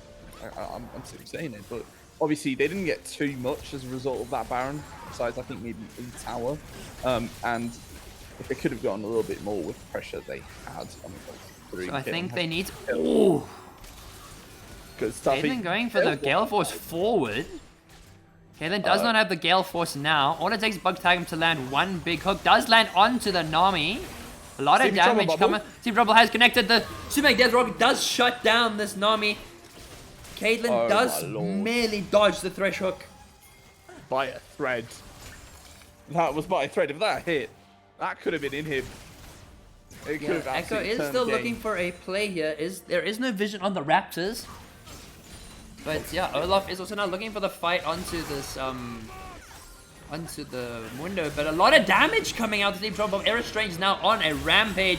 Echo has gone into the back line, but it will be X-Flames coming from Era Strange. The Chrono Break does land back as there will be flash coming out as well. Wukong is on this Caitlyn under their tower, but will not be able to take her down as Mystical Knight is just playing with his food once again and does pick up another kill onto Aqua Crag. They were all split up. I mean, Aquacrag was in a good position there, abused a few of Outlaws' position. I don't think they expected that. And Bull's Way, in the moment, was just like, all right, I'm just going to go kill this kill, and I'll go take the gold. And while he was relatively close... I think at the end of the day, it was a bit of a difficult dive. It was a hard decision to make, I guess, obviously. You split up from the rest of your teammates, and I guess you just said, all right, fuck it, let's commit. And things don't always go as planned. But I do think, like, particularly right now, this Caitlyn is going to start doing very little damage to this Thresh. Thresh does have 42 souls, does have 148 armor, so is going to be not taking nearly as much damage as the rest of his team. Because the Caitlyn did not opt for Lord Dominic's, opted for the Rapid Fire, so actually does not have too much damage to play with. But we do see a bit of calm now, as Notito is just going to pick up his jungler's Krugs. Bugstagum is going to clear out some vision as well, but does look like I'm going to probably be on my own for a little while, as my co-caster does unfortunately have to peace out here, so it will just be me for now. We do see there is just going to be some basic rotations coming out. Okay, so they want to do a quick pause. Alright, so they just had to get verification from that to do the pause.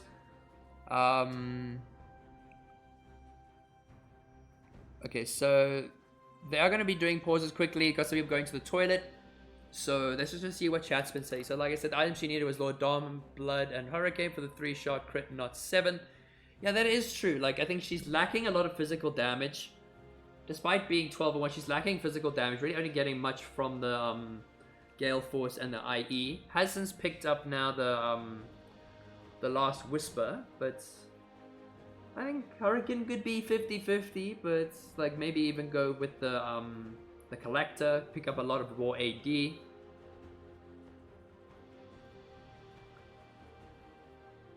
So I didn't realize Hurricane helps her passive. Like I didn't actually know that. It would be very interesting. Are we in bronze? I mean, unfortunately, I am at the moment. So I do want to change that, but unfortunately, I'm stuck in Le Bronze. As Mystical Knight just needs to do his disconnect and reconnect with the load shedding. Seems like it's a bit of a gentleman's agreement. The 5 minutes is not going to be the end of the world, so a bit of a gentleman's agreement here. So I'm gonna just quickly go pop some food in for dinner. I'll be back in 2 minutes left.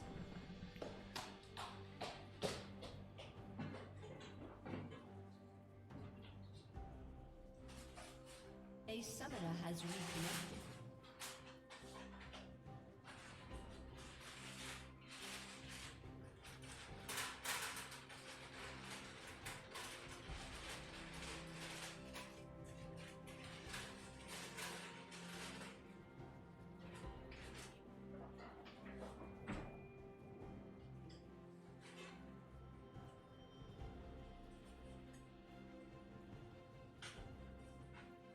A summoner has disconnected.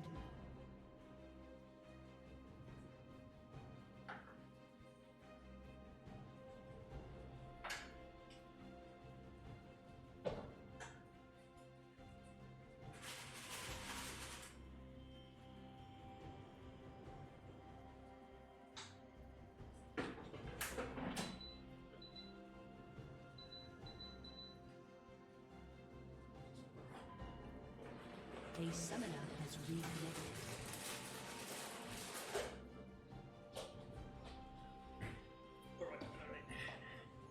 Alright, chat, we are back. And it seems like we have got the reconnects coming out from Mystical Knight, but their mid lane is just restarting. And we got some people going to the bathroom. But yeah, just to grab a good old rusk, put some food in the oven, and yeah, we chilling.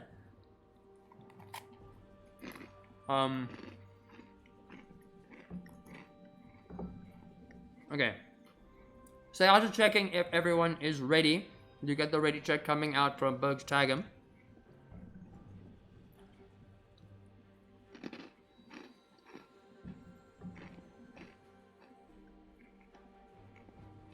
Okay. I do see a bit from Stylus there, it does add up. Like, the range is not nearly as far, but we are back into game here. As a lot of the champions have picked up some of their core items and making them a little bit harder to kill. The Olaf does have the Proteon as well as the Randuin's Omen. Going to be very useful to deal with the Caitlyn's crits. And actually very little magic is being opted for, and except for the Wukong who has picked up the Hex Shrinker. The Jinx also is sitting on 3 items right now with the Lord Dominic's. A summoner has disconnected. As Mystical Knight has since disconnected once again. But hopefully he reconnects soon. I think his internet's giving a bit of trouble.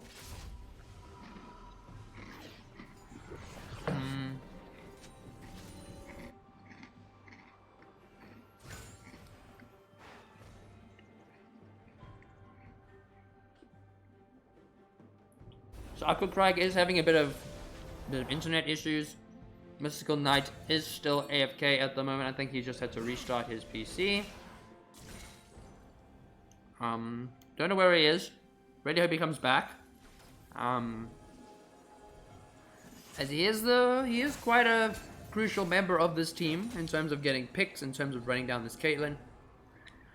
But yeah, wouldn't be surprised if loading it's 9. I don't know if there was any loading from 9. Maybe his network's giving him some problems. Hopefully we'll see him back in game soon. As there is going to be a bit of calm here.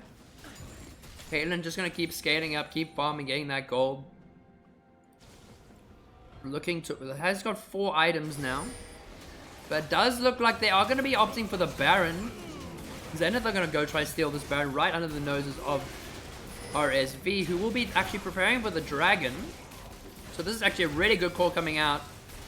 As Olaf is going to be TPing to go and deal with that Mundo, as 3 members now have Baron.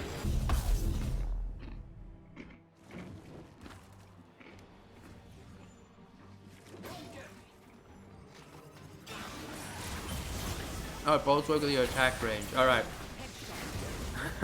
I mean, a bit of a dab at elements there, Mr. Style. But we just gotta hope and pray that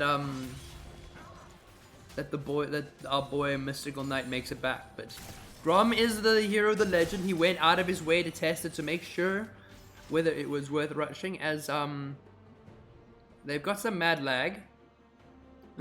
Sorry to ban me. I'm done now.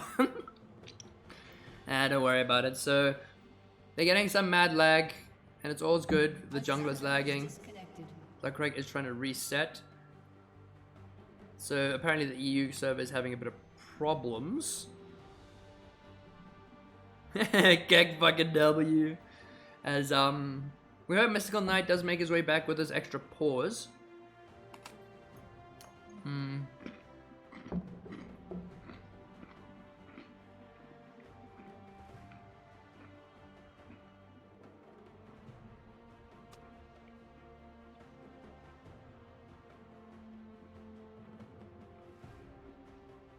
They are trying to see if they can get Mystical Knight back in. Don't know where he is at the moment. Really hope that he hasn't like completely disconnected and that load shedding has not been a pain in the butt to him, or hope that his generator has not died. Yeah. A summoner has disconnected. People are disconnecting, reconnecting. One player went to the toilet, and it seemed like it seems like everyone's just able to share some respect, have the gentleman's agreement, especially with lag and load shedding. So could be waiting here for a wee bit while the teams sort everything out.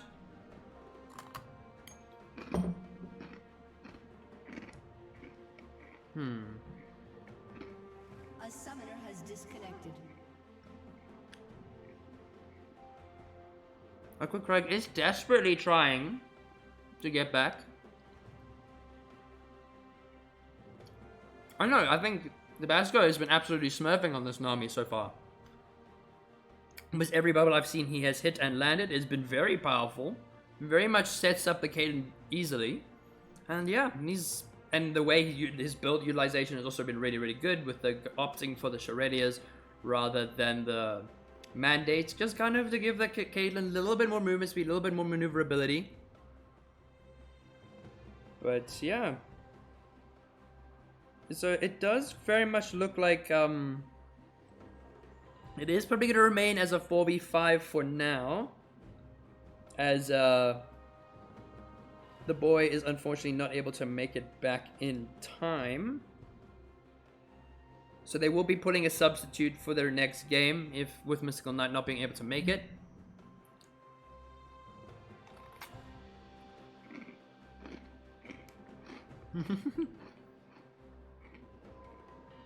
So I'll pause, pug. No, I don't think they're going to FF. I think it's going to be... They will make the decision. They'll make the call. If they want to surrender, they can probably go for it. But if they want to opt for to play the rest of the game as a 4v5, they can do it. Mother. Welcome, Captain Exploit. We just get just mother in chat. Mother, I just killed a man. Put a gun against his head. Come on.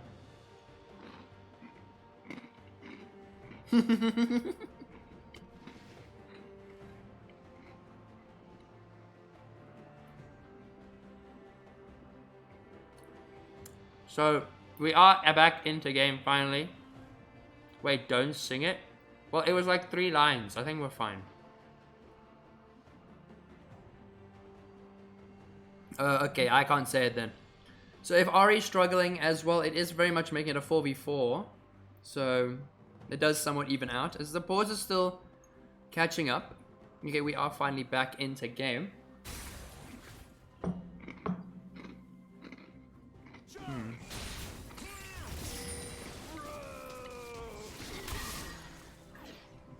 I swear, I've watched this fight multiple times in this bot lane.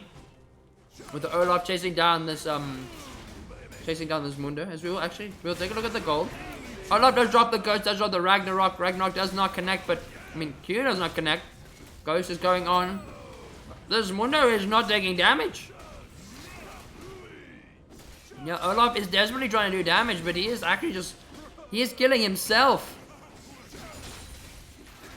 With Ari dropping the spirit dash onto the Olaf here, will spirit dash on his way up. But this Olaf is just trying to lifesteal as much as he can. Does have the shield. Will try and is somehow almost winning that 1v2. Why both top lane just gain health and they 1v1? it's just how top lane works. But he does have very much tank items. He doesn't have many like fighter items. But unfortunately, it does look like it's going to, the 4v5 will remain. With the Ari also struggling with the internet, it makes it very much still a fair 4v4. But this game is still winnable for the side of Zenith. It might be a bit unfortunate that they have to play at the circumstance, but it will be very much winnable still.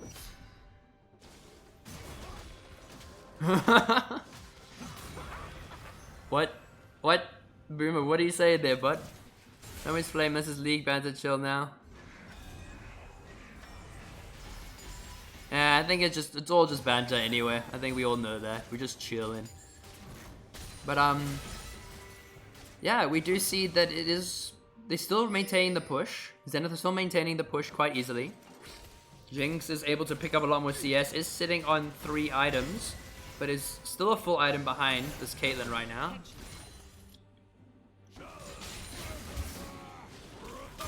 We do see Olaf and the Wukong are gonna go for this Mundo here. A lot of damage is actually coming out from this Wukong with the Divine Sunderer. This anti-heal, the Wukong does have the anti-heal, so we'll be able to deal with it. And they are gonna be able to keep chasing down this Mundo as Olaf does have land. The Q does shred the armor, so this is just gonna be it's just a fighting tanks, dude.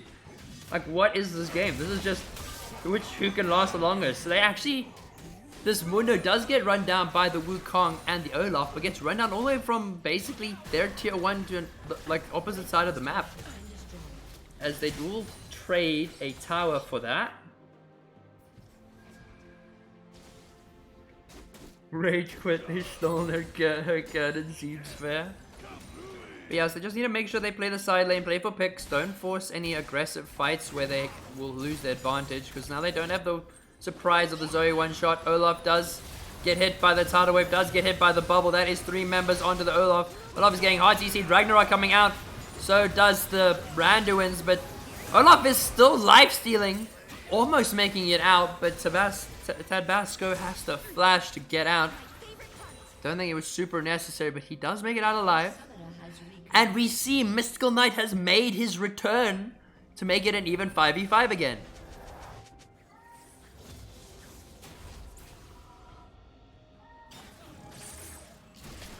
So yeah, Zoe is back, so now it is back into a much more winnable state with this dragon coming up. They do not want to give this third dragon over, as the movement speed is starting to stack up, making it exceptionally hard for them to catch any of the members of RSV. But yeah, they're just going to be setting up vision. Bugs tag is in a bit of a dangerous spot. He has to burn the flash. Hook does land onto the Mundo. The box will not come out. Aqua Great taking a lot of damage from the Jinx. Jinx is just ordering the back line. Wukong has gone back to the Caitlyn, but the Caitlyn is shredding a lot of the damage. The Critter Break does drop. Echo does somewhat sustain. Zoe is there to save the day. Will take down this Caitlyn. Will take down this Echo. But now is running for his life from this Mundo. Heartsteel proccing, doing a mad amount of damage. As that is going to be the 3rd dragon pickup for the start of RSV Esports. Zoe steals dragon, I'll buy her RSV. Well, you'll buy her RP, sorry. Well, she already done it once before, so I'm surprised, I wouldn't be surprised if she does it again.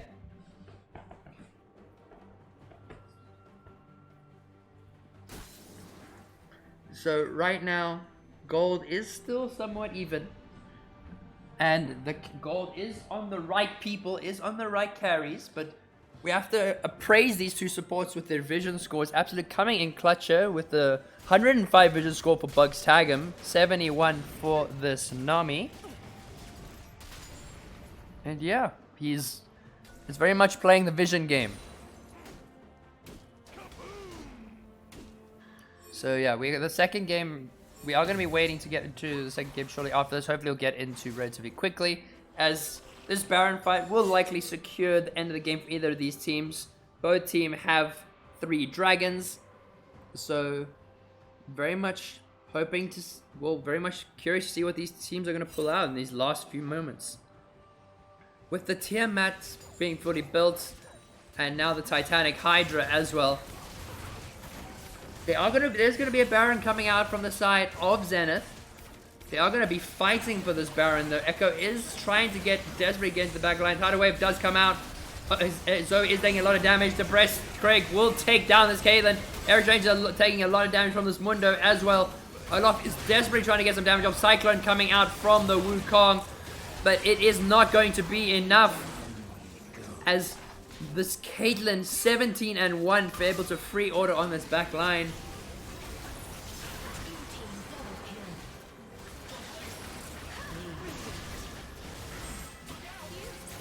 Oh my goodness. Okay, so we get a little bit of spiciness coming out from Style here. In one game you'll see 10 different players. Yikes. Big yikes. As RSV will be picking up the Baron. They are going to be able to push this down. There will be one last hurrah coming out for Zenith. As the Zoe is up in 5 seconds. Zoe did also disconnect, unfortunately.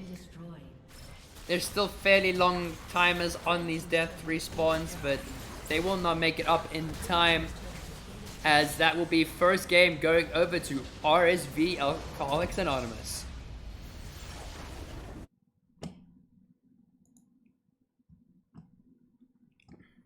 So that is a GG's over to the side of RSV Alcoholics Anonymous, who will be taking first game. Thank you for the follow, Mr. Captain Exploit. Lovely to have you here. But yeah, as first game of the series goes over to the boys from Reserved Esports, as we are going to hand out the predictions now. So predictions, there you go. And so choose the outcomes. So RSV Alcoholics Anonymous will take the game. So that's a lot of points going to the voters. Tiny Panties for the trade. Super sub time. Just spat out my Milo. More than shit. This homie out here. Okay, Greg. That was a good one. I won't lie to you. That was a good one. Alright. So we are going to set up. We'll get the predictions set up for the second game. But yeah, this is definitely anyone who voted for RSV getting their points worth. A lot of points going over to the right peeps. Okay, so now we are going to take, who will take game 2? Is it going to be RSV? Or is it going to be Zenith?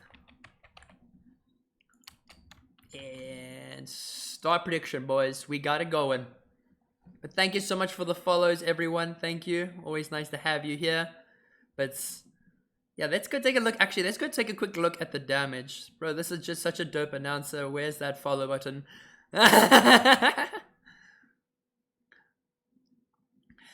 Thank you so much for all the follows, guys. Very nice to have you all here. And then I'm just here casting some League of Legends. Like, I love having love showing this all to you, like showing you what South Africa is truly made of in terms of esports. They're all here for you, Spartan. Okay, I mean, if you say so, if you say so.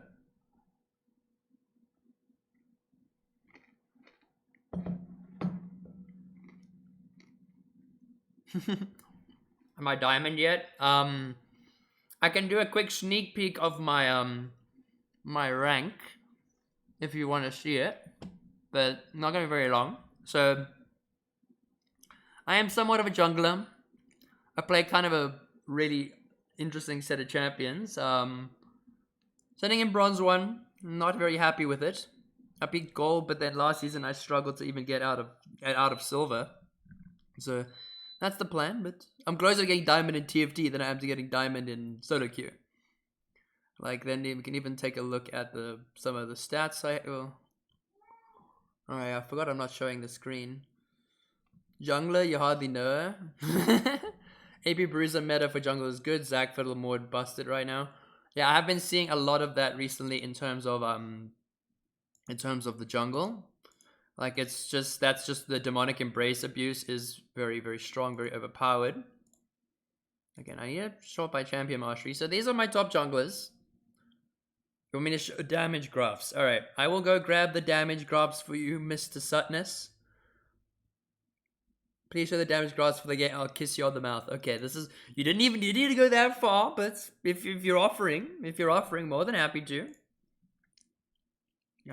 So we are going to take a look here at the graphs here. Mundo, actually, Olaf and the Mundo are doing quite a bit of damage. Doing more damage than the Caitlyn even. Find the left nut, final half. I mean, don't blame you. The left, there's a left nut somewhere on XVG as well, so you get to deal with them. But then look at these damage graphs. So Olaf, it kind of makes sense that Olaf did a lot of damage, purely because only fighting this tank. Mundo also doing a lot of damage, doing more damage than the Caitlyn. Thank you so much, the Sun. It's always lovely to have people with this. Like, this is what I aspired to as a local caster and streamer. I see the jungler for RSV turn his monitor on this time. I mean, it's unfortunate that the Echo wasn't able to make too many plays. Was strong in the early game. But wasn't able to make many plays after getting that lead, after the invade. But at the end of the day, yeah, it's just Echo hopefully the jungle were able to make a bigger impact in the next game. Wukong was making a relatively decent impact as well, despite having a bit of a rough early game, even with the Jinx. And yeah, but one thing I have to hand it over to, and I know this is going to be very underrated for a lot of the peeps here, is I think this Nami very instrumental in this game being won by the side of RSV, as landed all the bubbles, all the correct tidal waves, made sure to keep this Caitlyn as far away from the front line as possible. So yeah, I definitely say it was very good game coming out from the RSV support. Mr. Correct me if I'm wrong, Tadabisco, if I'm saying it right. Please don't talk and making me feel some type of way sussy, bro. Oh god. People are getting rather sus here nowadays. But yeah, definitely a massively good game coming out from Tadabisco. Tadabsco. Okay, Tadabsco. Whoa, you guys are telling me how to pronounce it? Crazy stuff, guys. Tadabsco. Tadabsco. Okay. I'll keep that in mind, Tadabsco. Okay? I do appreciate all the help with you guys. Seeing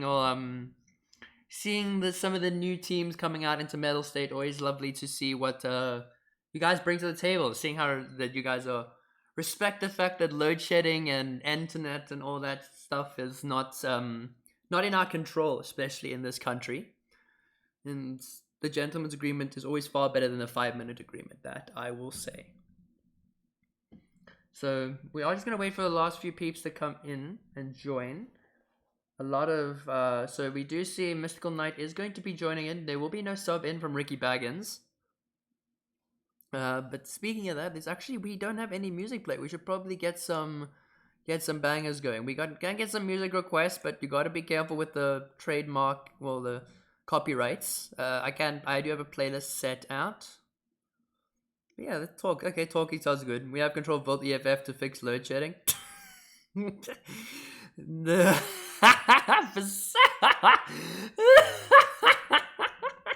You love to see this kind of banter. But yeah. So I'm gonna just play what are we gonna play? We're gonna play Dynasties and Dystopias. Love to see it. No love it, load shedding if no government. That is true. Okay, so caster R.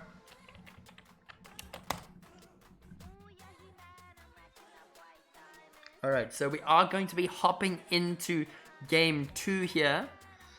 And very curious to see what's going to change for either of these teams. Are RSV, Alpha Arms going to stick to what they know, or are they going to rather try and experiment more with these team comps?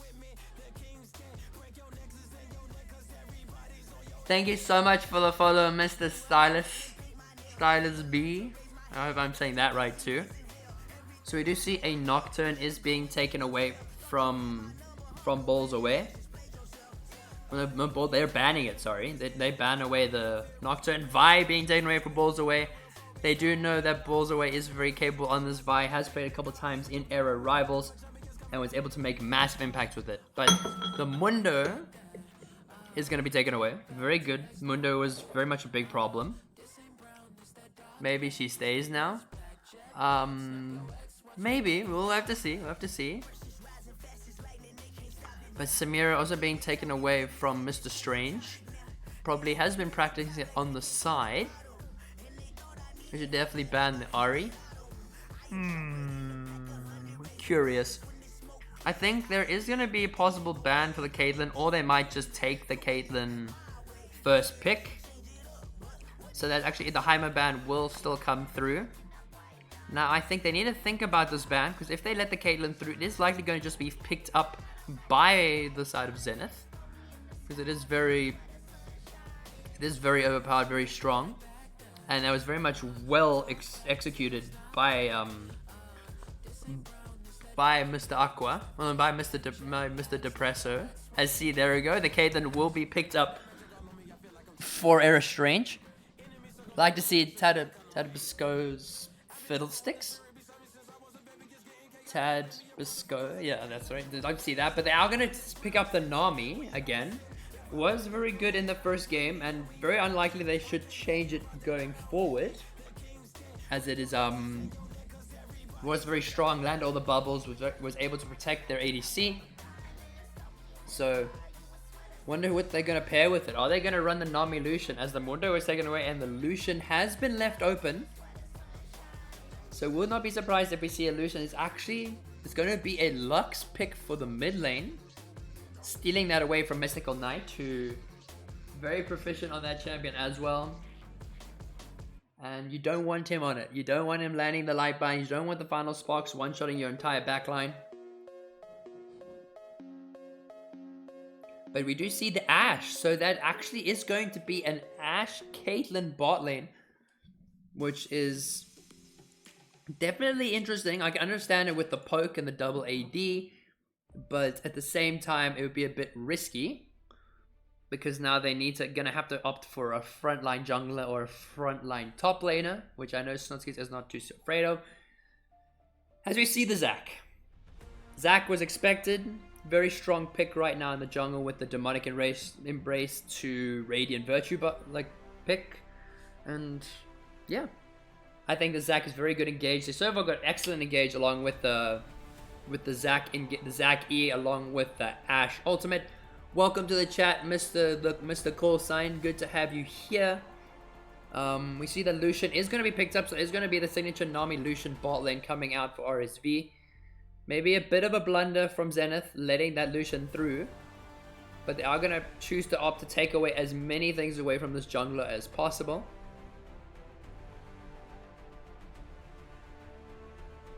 And yeah, we got the Yorick ban, so the Yorick taken away from Snotskeeter. Don't want him on that kind of comfort. And then Malzahar actually taken away from Mystical Knight. So Mystical is going to have to pull something out of the champion pool, or champion ocean. We have seen him play the Syndra. He's been very, very good on the Syndra. He can pick the Zoe once again. It was very useful, but... So, I don't actually know. So Bugs Tag'em is going to be opting for the Caitlyn. So they just switched picks for one another.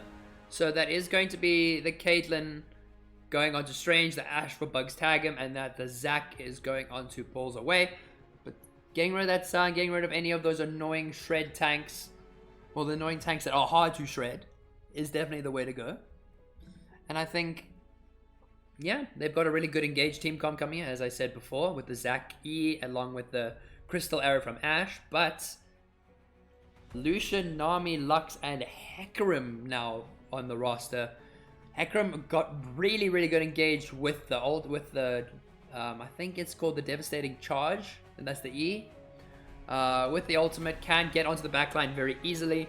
If one binding lands, that is very much the end of anyone who's been hit by it.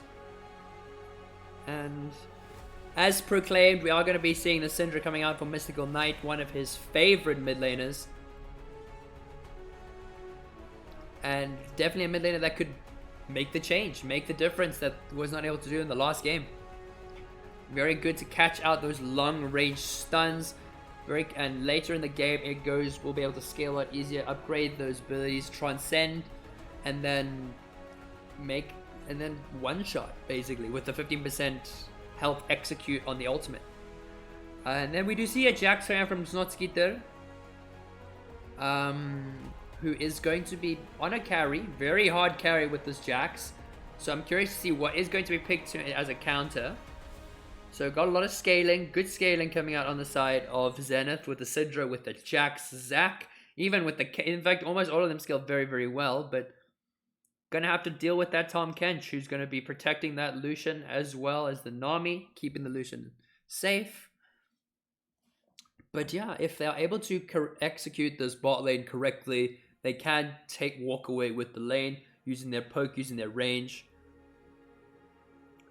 And yeah, I think gonna need to make sure that they get their tank straight early on with a Tahm Kench. Hecarim might be opting for the Radiant Virtue build. Not sure yet. We will see as we go into game, as every Hecarim has their own kind of style that they follow. But with this Jax, with this Syndra, they are on a timer.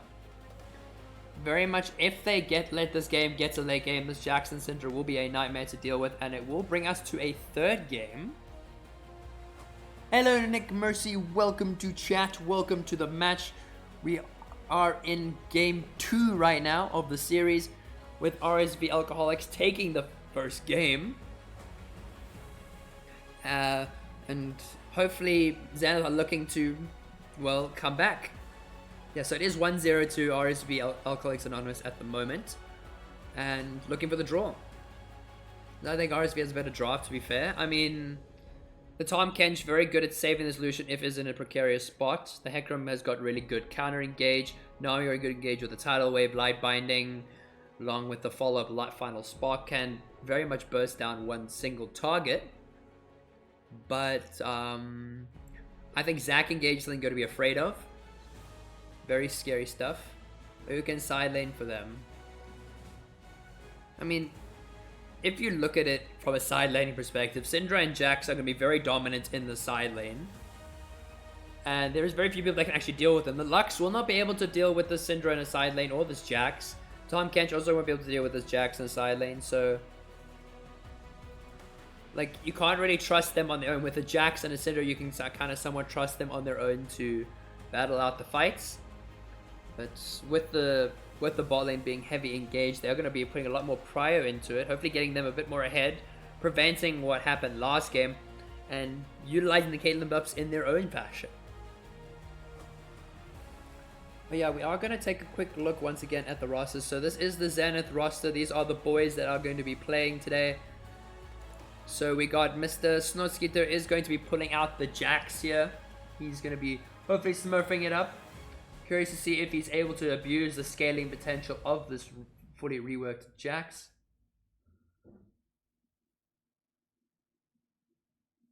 Oh, you have the same keyboard? Call sign Pog.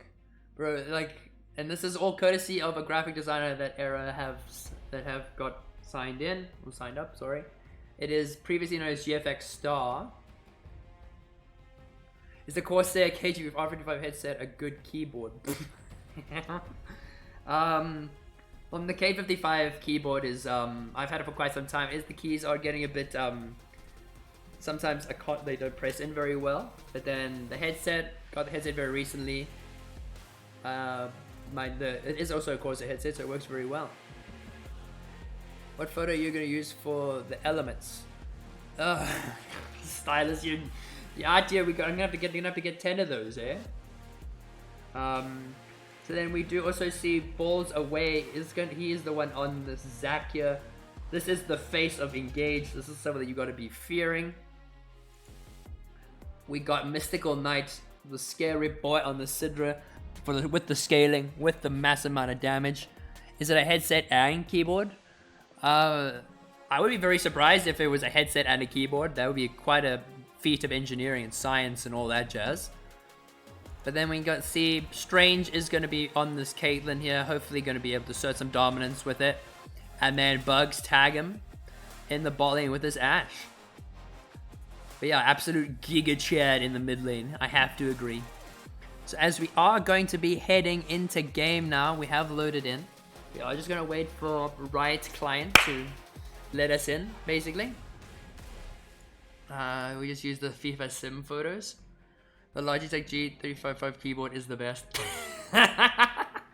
Damn, it's like it's from the future. I've never heard of it, eh? So yeah, like we've got pretty decent engage for both teams actually now that I'm looking at it, and a lot less disengage for the side of Zenith. They've got a lot of re-engage, but no disengage. Syndra is going to be also a point of the carry in the early game. We'll probably try and poke out this Lux, get a very early lead.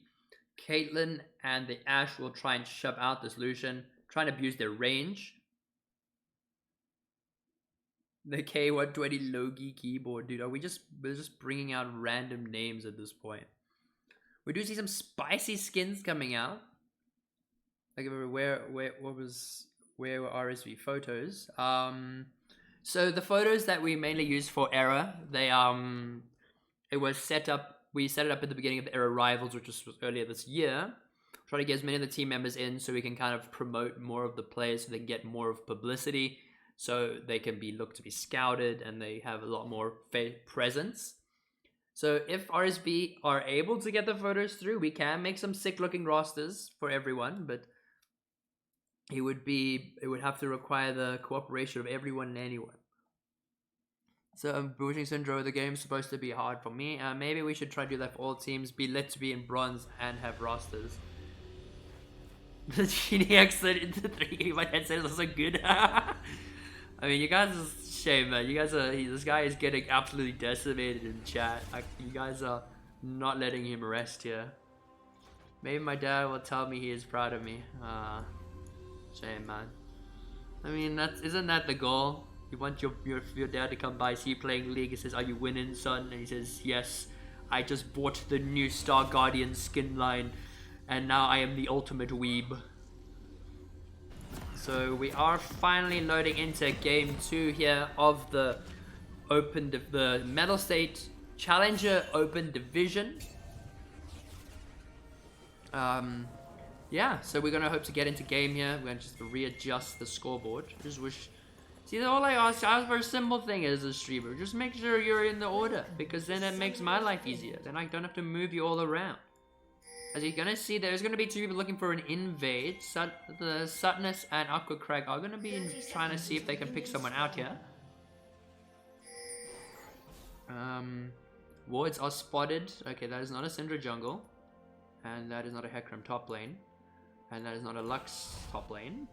There we go. We got it running. Okay, the Uda, I just work 80 fee because this evil Chief just paid $200 to talk to say I must. I mean, McLean has got a point. That is got a point. Minions have spawned. It's the ultimate reason. But yeah, but you gotta have the Discord kitten as well. Like you gotta have and you gotta be like the proper Discord mod as well.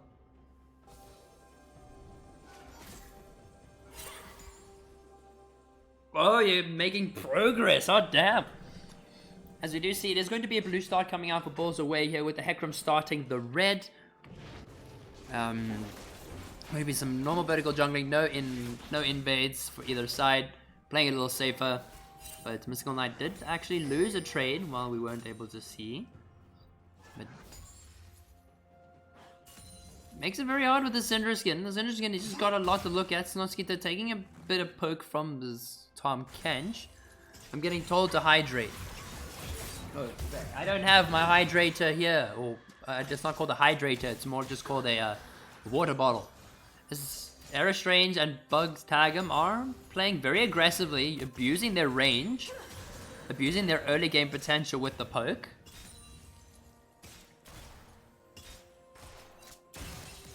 What do you guys think about? Okay, what do you guys think about the support executing for 60 gold worth?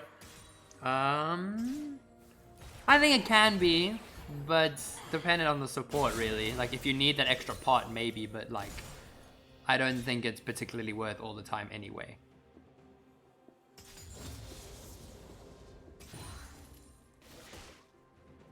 Yeah, a pot's a pot still nonetheless. If you're in a poke lane and you have to deal with a poke lane, a pot can help quite a bit, but it's very much up for debate. I think it's also a personal opinion.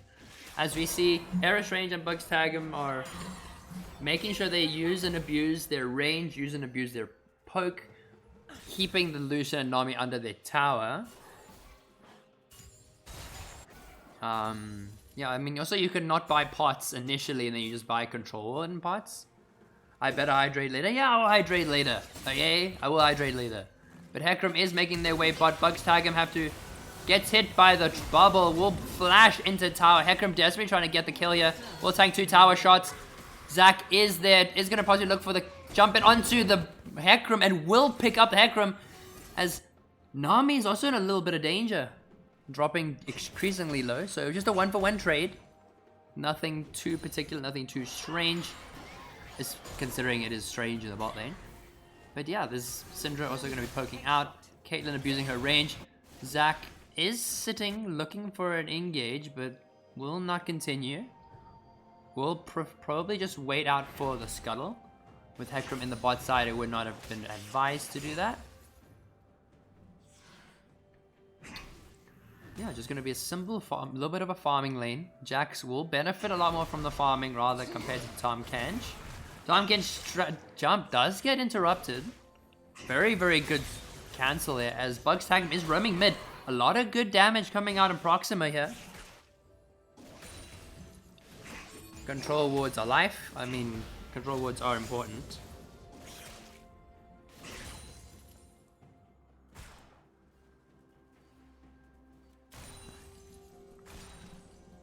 So, personally, I think it gives too much info. Enemy team can get really good ward as soon as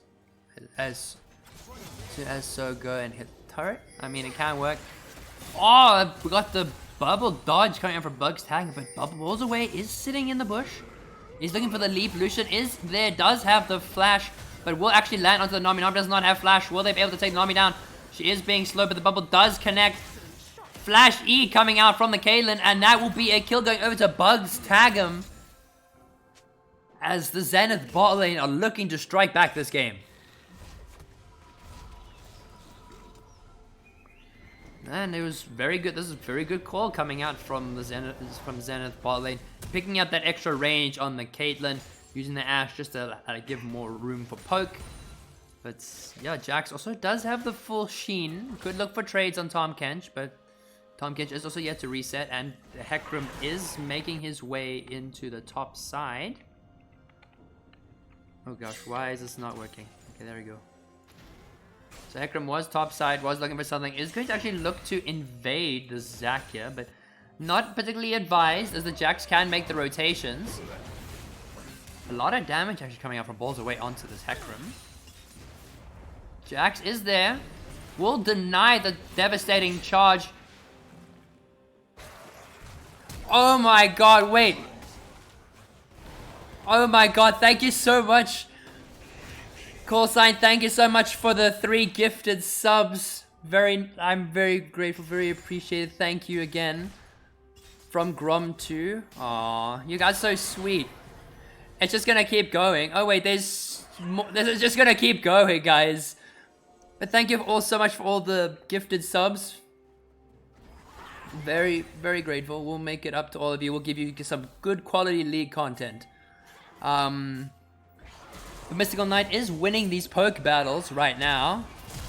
And there'll be a flash ulti coming out from the Syndra and will shut down this Lux.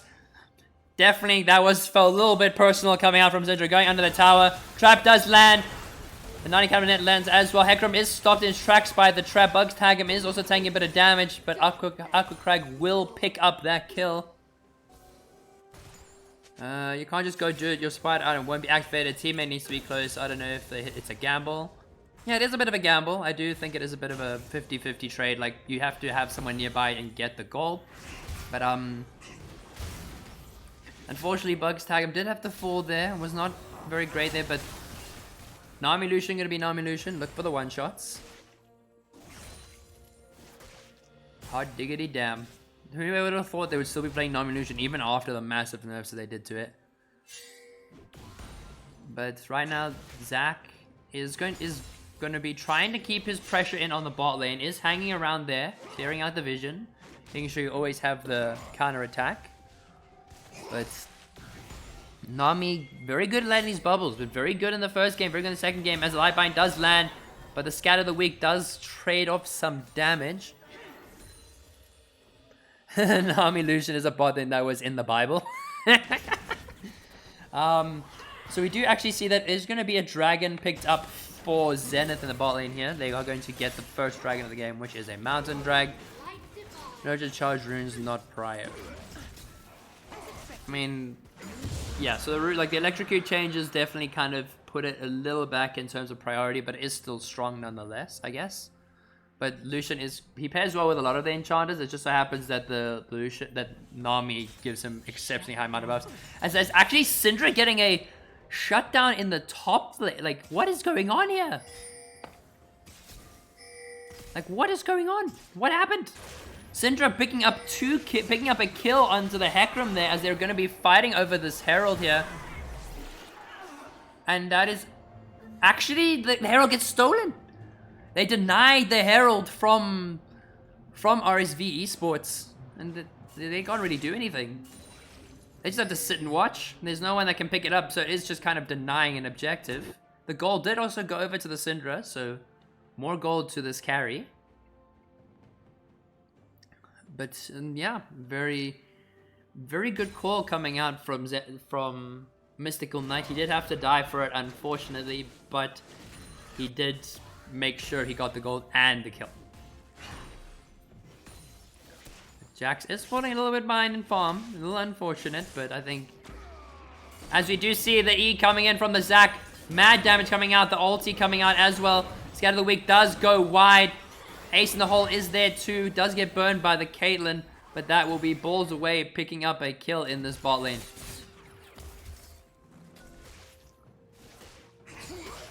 Cat bag.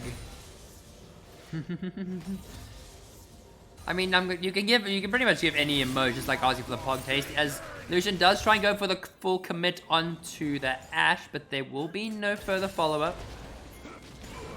The Ashe did need a reset anyway, so she's very much in a good spot now in terms of getting items.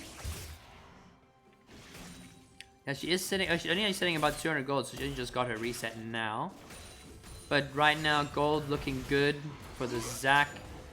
Actually, not really. Hecarim is sitting on 3 kills, so pretty even in terms of gold. But now Jax could even look for a fight here. There is no knockup from the Tahm Kench. Umo mid versus Zac sucks. Oh, 100%. If you don't have flash, it's just game over. The tidal wave does go wide. Massive 90 caliber net landed, but Hecarim is there. Is very tempted to go look for the engage. Syndra is there, but the Hecarim still wants to look for a fight. Just Scatter the Weak does land as well. A lot of damage getting burned out onto this Hecarim. Does walk over into the trap. Another trap. Unleash power dropped by the Syndra and will pick up this Hecarim. It is still a 3v3 in this bot lane. But right now, yeah, still a lot of fighting. I mean, Mystical Knight is looking for more. Scatter the Weak does land. Ashe arrow coming out. Does look to land. The trap does not land. 90 caliber net is dodged by the flash. As 3 members of RSV have to scatter under their tower. I think Lucian can go Essence into Navori, can be very happy, kind of fix the mana nerf. I mean, yeah, and also allows him to get more procs of his E off. Yeah, but Hecarim playing with a bit of balls, playing very aggressively. Thank you for the follow, Mr. Call Sign. I mean, you gifted subs and then followed. I don't know if that's how the order usually goes, but thank you for either way. I am very grateful. Very happy to have you here.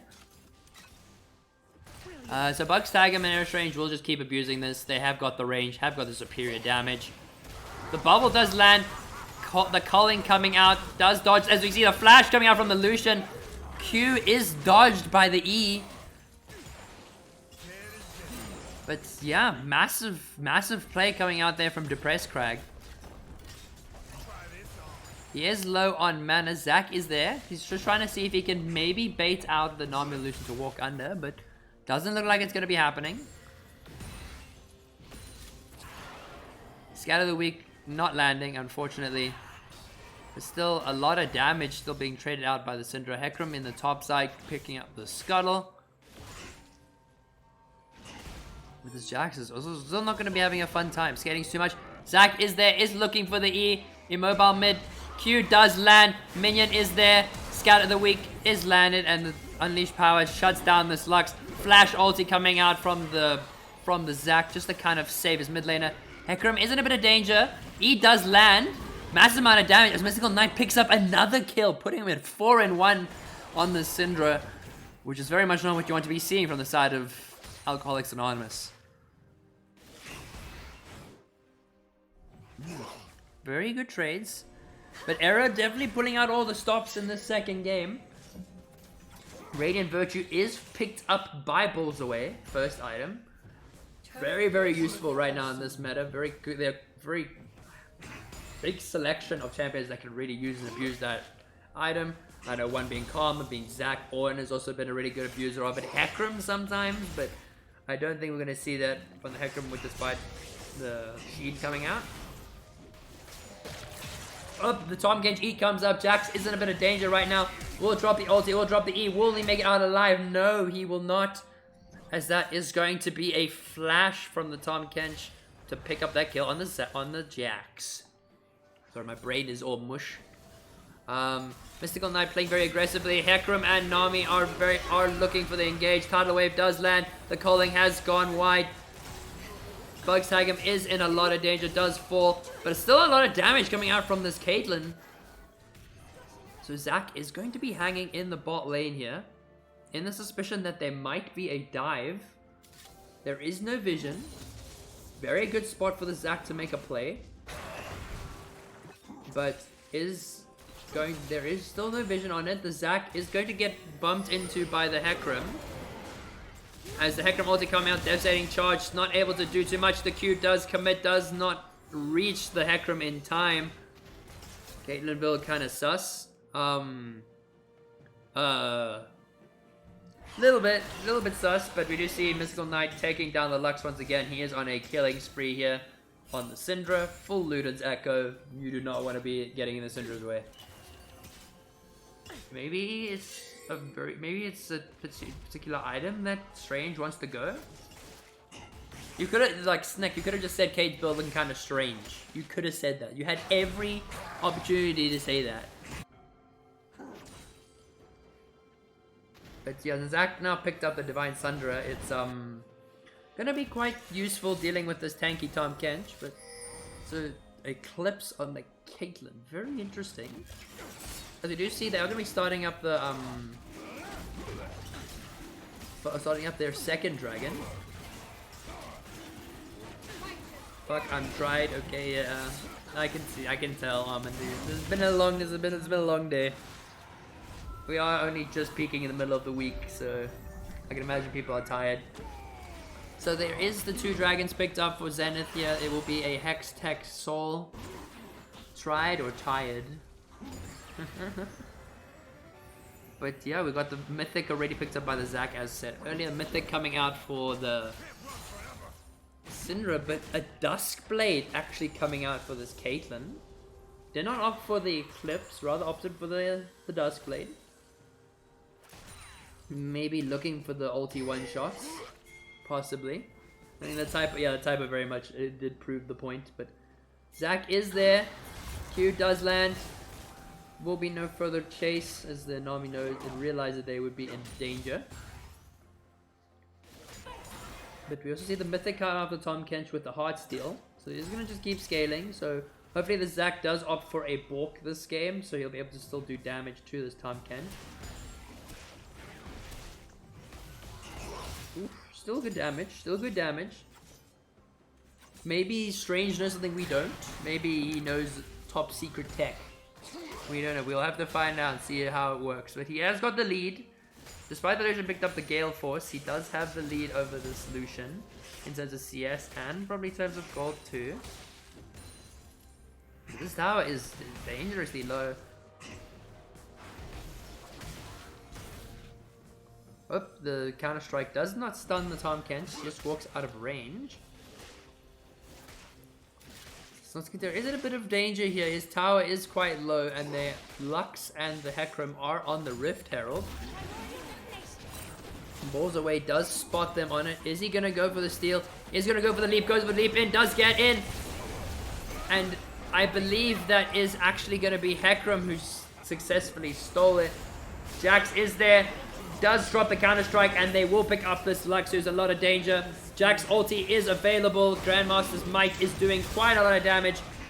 A lot of attack speed, a lot of damage coming up from the Jax. You see this man smacking. He will be smacking. As that is 3 members coming in for this Tom Kench. The Scale of the Week does deny the Tom Kench tunnel. And now it is balls away on the rampage. But unfortunately, Caitlyn did fall in the ball in the midst of all of that. The Lucian doing quite a bit of damage as expected. The Nami Lucian very aggressive in the early. Can kind of somewhat counter the range that a Caitlyn has over them. Especially if they're able to use the E and the Gale Force to get the damage off. But yeah, this is looking like it's a positive for Zenith. Zac is really strong. Jax is able to successfully scale. He's probably going to actually pick up that tower as well, as Tahm Kench does not have the teleport. Yeah, so the tower is going to be picked up. Hecarim is desperately going to try and stop it, but it doesn't look like he's going to. Or drop the counter-strike just in case. RSV mid lane is like when your mom tells you to take your brother with. Yeah. Like, I think it's like the Lux was in a very risky spot. The Ashe ulti does go wide. But there is going to be a solo jump in from the Zac here onto Tabasco. But yeah, the Zac is spotted. Does go for the E. Does deny it. Will actually just rather jump out rather than going for the heavy engage. But that is 2 towers going to the side of Zenith. What's the gold diff? So currently, right now, the gold diff is around 3,000. Tidal Wave coming out. Scatter the Weak, doing a lot of damage to the Nami. But that is going to be Tidal Wave out for the bot lane. Yeah, I know. It's all Gucci, my dude. It's all banter here and there. I think we all know it's just banter. Yes, I mean, that's probably why that the Duskblade made sense in Caitlyn, because like, she can drop the ulti, reposition. Like, I've seen some of it. Sometimes it works. The Snack, like, but you see, Air Strange was a little bit out of position there. The culling does come out for Lucian. The Devastating Charge also coming out for the Hecarim. But yeah, the gold lead right now. Gold is where it's supposed to be, so I think Lucian has got a lot of gold, but the Syndra has got 9,000 to 4,000 right now. As Bugs tag him is trying his best. Ooh, massive jump in from the Zac here. Lucian, oh my gosh, there's a flash over the wall. As that will be a shutdown going up to Balls Away, putting a 5-0 on the Zac. Snoskiter is just going to keep smacking that top tower. Holy 5-head, it is massive 5-head, bro. It is big 5-head. As he does realize that he is going to be 4th tier. The Hecarim is looking for a fight with him. In fact, not really. Actually, just going to go for the wave. But if we look at the gold was fairly even in the top lane. Zac is a little bit ahead of this Hecarim. Syndra very, very far ahead of this Lux. Caitlyn a bit behind on the Lucian, but support gold fairly even too. I mean, we very much could get a game 3. Very easily could get a game 3, as 4 members of Zenith are going to be making it down to this dragon. Looks like they will be able to take it very easily. There will be no contest. Hecarim is on the top side. Lucian does not have anyone with him. Tahm Kench going in for a possible fight here. Scatter the Weak does miss. Caitlyn dropping the ulti, but Bugs tag him, gets solo killed by the Sutness. Jax looking for a jump in onto this Nami. Nami is the tidal wave just to escape, but you got to be careful. This Jax is going to be doing a lot of damage. As that is 3 dragons for Zenith, but they need to make sure that they get the soul. Not make the same mistake as the first game. If they get the soul, it will make their lives a hell of a lot easier in terms of chasing down this Lucian and dealing with that movement speed. As still massive big damage coming out. Mystical Knight just absolutely just decimating this Lux. Yeah, this is exactly what we were gonna expect. Like, this Jax is gonna be very hard to deal with in the side lane, even if he's dealing with the Tahm Kench. Yeah, as a BF Monka. Maybe he's gonna go IE and then go like Dominic's, Lord Dominic's, because now you're not really super reliant on the Mythic being a crit item. As Zenith are going to be opting to start this dragon. They do have 5 members up. The Hecarim, once again, a bit out of position in the bot lane. This is going to be a very big pickup if they're able to steal this. Nami will try and scout it out. Will be able to drop a ward in the pit, but Scatter the Weak doing a lot of damage. And Bugs tag him, the absolutely Tabasco gets 1 shot. Like, this Syndra is a force to be reckoned with. This Zac got Demonic Embrace, Radiant, and 7 stacks on the Dark Seal. Does go for the minor jump just to stop the resets. But yeah, this Zac, very good position right now. Very strong, very easy with the engage. But despite there being objectives under with that tower falling in the top lane, then are just going to abuse their Baron, are going to send 4 members mid while the Jax is looking for the reset. Ash Arrow is still not up, but they are going to look to just keep poking down. Putting more and more pressure, keeping the cannon alive with a mad TP. The ace in the hole coming out onto the Lux, doing a bit of damage. Lucian tries to block it, but no block is happening. The cannon very much alive, doing its damage to the tower. Syndra also pulling out a lot of damage. Kind of expected from a 2.5 item Syndra. This Lucian, like pretty much all members of RSV got to be very careful about getting too close to the Syndra. Massive leap in from balls away as he gets onto the back line. Jax also makes onto this Lucian. Lucian is a bit of a danger spot, is in Q range. And that will be a kill going for Snotskeeter. Tom Kench is there too, but Snotskeeter will take a little bit too many tower shots. Will fall, but that is 3 members of Zenith still up. Well, only 2 members of RSV available. Tom Kench gets a 3-man knockup, absolutely a massive knockup. Syndra Alta coming out. Unleash Power one-shotting this Hecarim. Now it's just Strange and balls away as they start tearing apart the RSV base. I mean, Stormrazor would also be pretty cool. Zac does still have the passive. Will happily die for the tower, but you see the Ashe ulti coming out, lands onto the Lucian. The cleanse coming out from Lucian as well, but balls away. He's trying to look for the end of the game. Smacking that tower, doing the best he can. Will not be able to get the end. The Lucian, instead of Navori, guess he can 2-shot Ashe faster. Stormrazor isn't even an item, don't lie. It could be an item, could be there, but we actually, I think it's now confirmed that it is the IE. So he's probably going to go IE Lord Dominic's, and then pair it with the Duskblade. Gives him that cooldown reduction or the passive ability haste. But I don't play too much of Caitlyn, so I don't know if she really does utilize the ability haste. But yeah, RSV are a bit behind in this game, sitting at a 5,000 gold deficit. And they are going to have to fight for the soul here. But it's going to be extremely hard to fight for with this Syndra. 3 items, Shadow Flame, Rabadons, and the Ludens. It's going to be very hard to stay out of the Scatter of the Week. But let's check. We can check on her stacks. So she is at 113 stacks. Does not have the flat bonus AP just yet. We'll get it at 120. Grandmaster's Might coming out. Well, Grandmaster's Might, Grandmaster's Challenge coming out for the Jax to no avail. Era Strange in the mid lane, pushing it out, getting as much lane pressure as possible. Up, as there is the sidestep coming out from the Lucian on the Ashe ult. As they aren't even going to go for the Dragon, they're just going to look straight for the end. They very much can. Hecarim does have the engage from the back line. Nami ulti coming out as well. Seems like they're a little bit caught out. Jax on the back line. Nami are going to have to burn the flash. A lot of damage coming out from the Lucian onto this Jax, but bit of a misplay here. But Mystical Knight still able to take someone with him. Takes down the jungler. Very useful if they want to pick up the Dragon Flash coming from the Ashe. Scatter of the Week picking up a kill onto this Lucian. Putting him at a double kill here. Zac and the Syndra are just looking to end the game. He does land onto the Lux. Lux is not going to make it out of there alive. Mystical Knight on a killing spree right now. Going 10 for 2. Zenith are looking to end the game. And this will be going to game 3.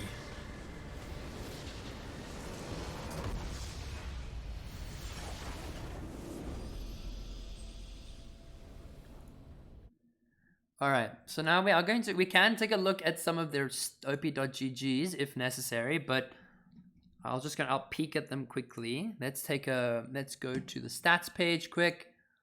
So in terms of elo, so the Pressing Crag gold, X-Dio was gold, Tad Dabsco was silver, gold from Aqua Crag and James, but these guys aren't in the game right now, so I can't really remember what the elos of the subs were.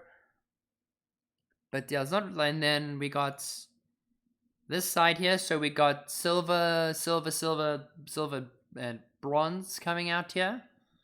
So realistically, the diff is very much in the favor of RSV. They have the higher elo players, but this does not seem to be the case. It seems like the excellent team coming out from Zenith kind of secured them the win in the second game.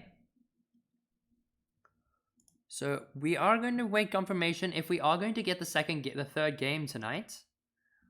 I don't know if we are. We might be.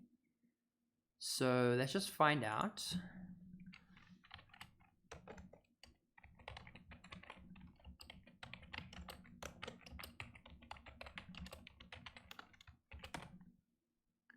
Oh, just swapping generators. Okay. Yeah, I just sent you a message on League now. Strange. But yeah, very good play coming out from the side of Zenith. Syndra was definitely the pick for Mystical Knight. Had a very massive impact there. But also balls away on the Zac, having an even bigger impact as well. Was able to do a lot of the engage, set up a lot of his lanes for success. Made sure this Lux was not a champion. But yeah, very good play from the Arrow boys. Hoping to see that they bring this up into the second game. Or into the third game, actually, because we're getting game 3. Okay, so they are going to wait for power to come back on. So we are going to take a bit of a break. So we'll take a 5-minute break here. So we're going to take a 5-minute break. We will be back shortly with game 3. So until then, I will see you all in 5 minutes. But I think it is also, we know what time it is. It is our favorite time. Even though it's not game 5, it is game 3. So we are going to get our silver scrapes. So we will see you all in 5 minutes.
Hello everybody, welcome back.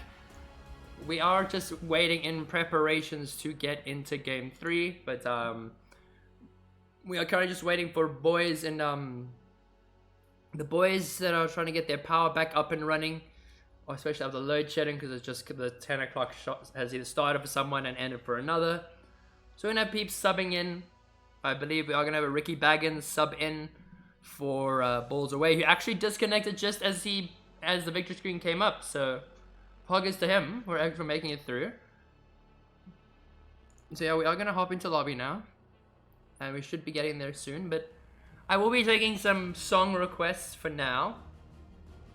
If anyone who wants to give some song requests, can be YouTube links, but also you gotta make sure the song is not like a when I say copyrighted, I mean very few songs can be played.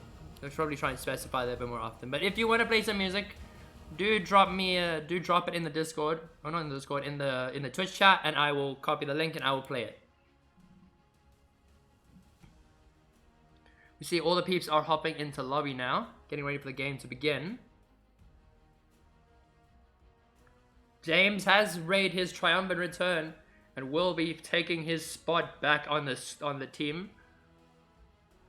But Tadabsko will be looking to retain his position on his team, despite telling us he got kicked from it.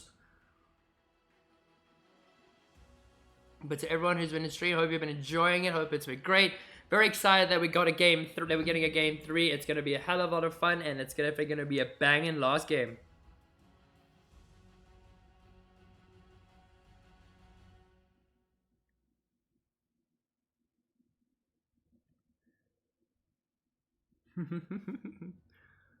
All right, so XD.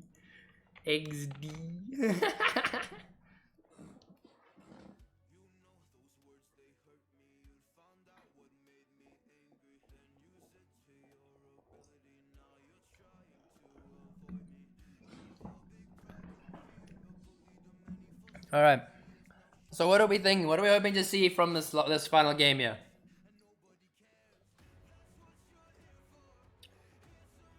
Because I want to see a game. I want to see spicy game. I want to see the Syndra come through.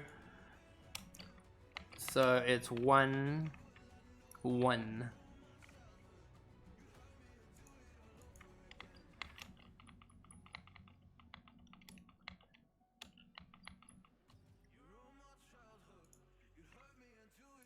All right. Being 1-1, this is a very big deciding game which will take this series. And with these players probably a bit tired, the evening has been definitely drawn out longer than it needed to be. But sooner or later we will be hearing the first team that will be taking some points on the board for well, the Mettlestate tournaments. But thank you again to everyone in chat. Thank you for all the follows and all the gifted subs and everything. I'm very grateful to have all of you here. And I hope you have been enjoying the stream. I hope it's been up to standard. So yeah. We're just waiting for Mr. Strange to make his triumphant return. And then we'll get into some League of Legends.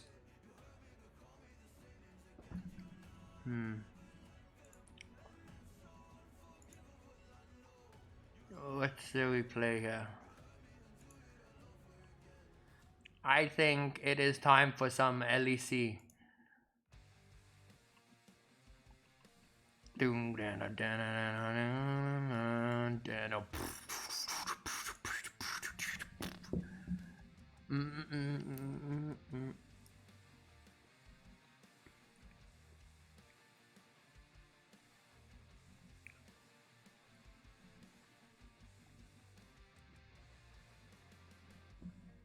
You were my guiding wind.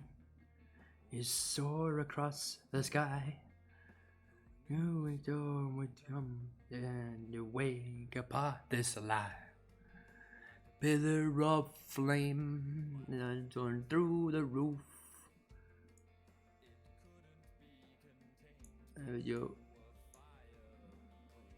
I'm trapped in the void of endless pain.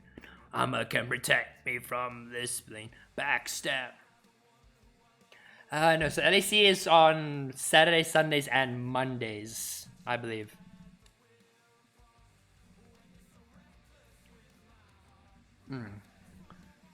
So, fans, and that's just where you left me. When the tear is fully stacked, you know, you'll come crawling back. And fun fact, he did come crawling back. Threw it away. You even got a new mid. In fact, let's give this a watch. Let's actually watch the music video. So.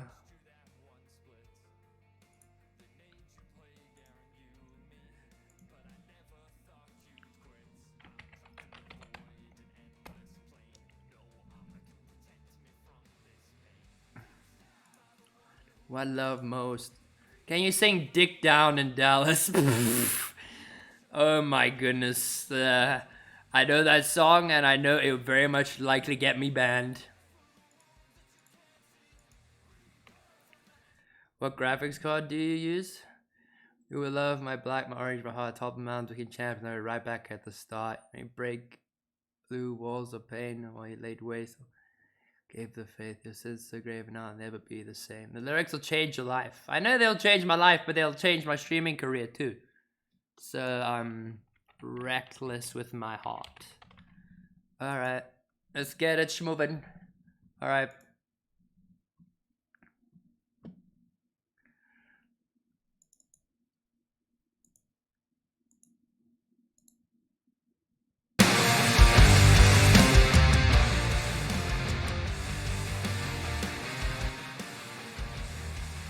This has to be one of the most goated like videos that they made.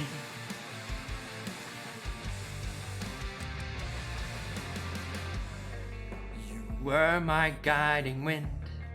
We soared across the sky. Who knew a storm would come and break apart this life? Like a pillar of flame, my love go through the roof. I don't. Leave it to them to sing, okay. No. My feelings are broken. I'm just vibing out here, man.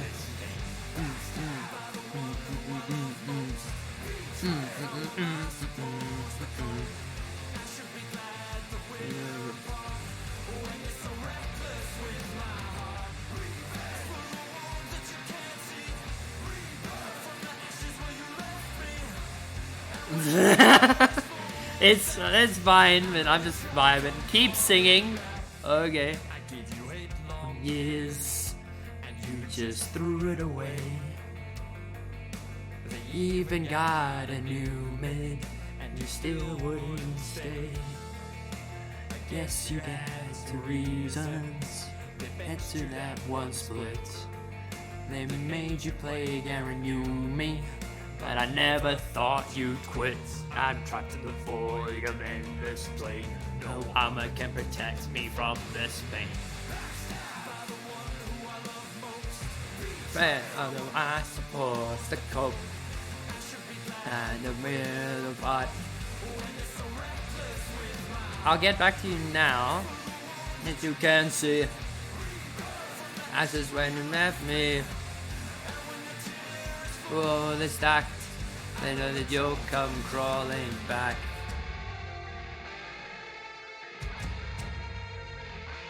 You see the dragon?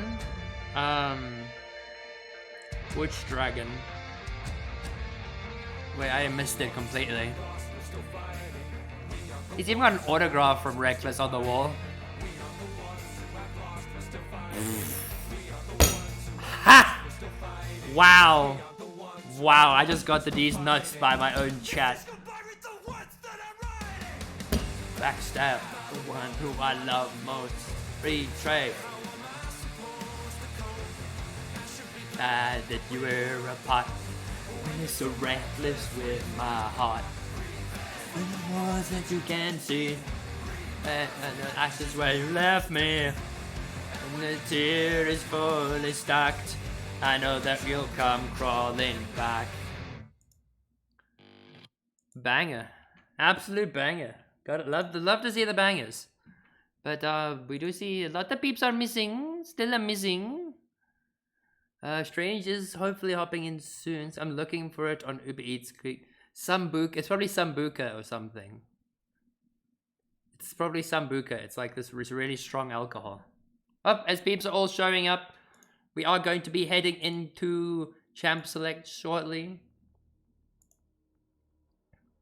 Kombucha or Sambuca, one of the two. I don't know, it's one of the two. So we are ready. We are. Alright, boys and ladies and gentlemen. Kombucha dick in my mouth. Got him, boys, dude. That was the most drawn out these nut dick joke in the fucking world, my guy. It's so hot, I'm sweating more than a one hooker working on both sides of the street. We will take game 3, so... You get 5 minutes, put your points in, get your votes, get it up. Off to die. God, you guys are pulling out all the stops with these jokes.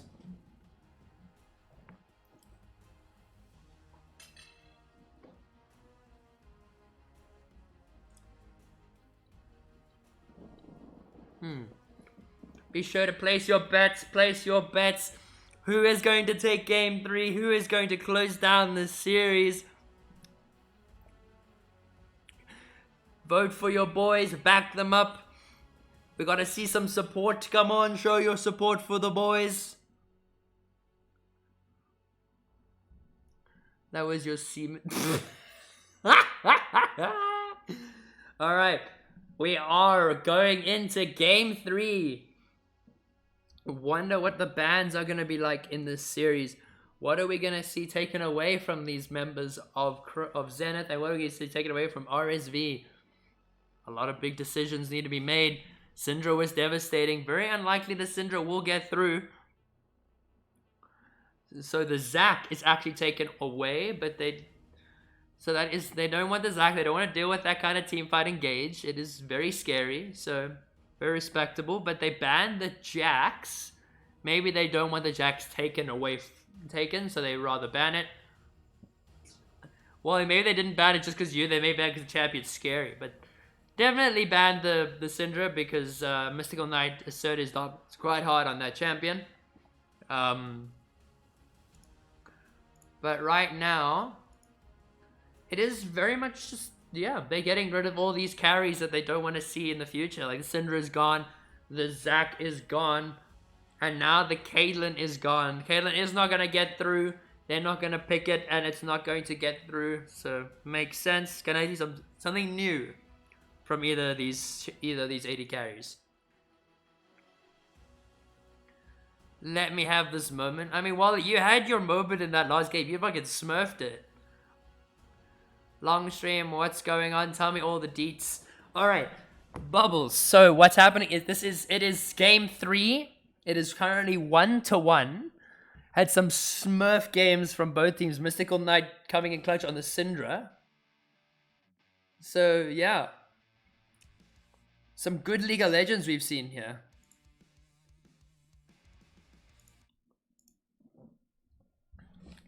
So we do see the Zyra Rakan actually being locked in for Bugs, Tag'em, and Strange.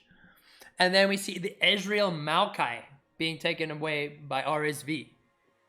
Did RSV get a new mid laner? I believe they did. I believe James has now since returned to his role. Because I think they were worried about their other mid laner. Huh? Were they worried about the other mid laner, or was load shedding? Or they gonna use the excuse like load shedding?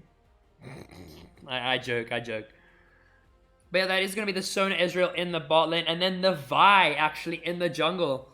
Despite Mr. Ballsway not being here, the Vi got let through, and it is going to be very well utilized in this very heavy engaged team comp.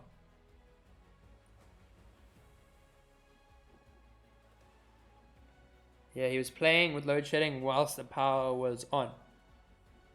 Alright, makes sense.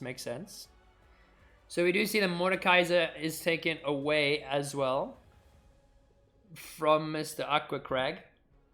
And then the Nocturne also taken away from Aquacrag. Don't want any of these OB carry champions in the jungle. Forcing him onto more of a team-orientated jungler rather than being hyper-aggressive. But yeah, last ban's coming out. You see the Aatrox is going to be taken away in the top lane.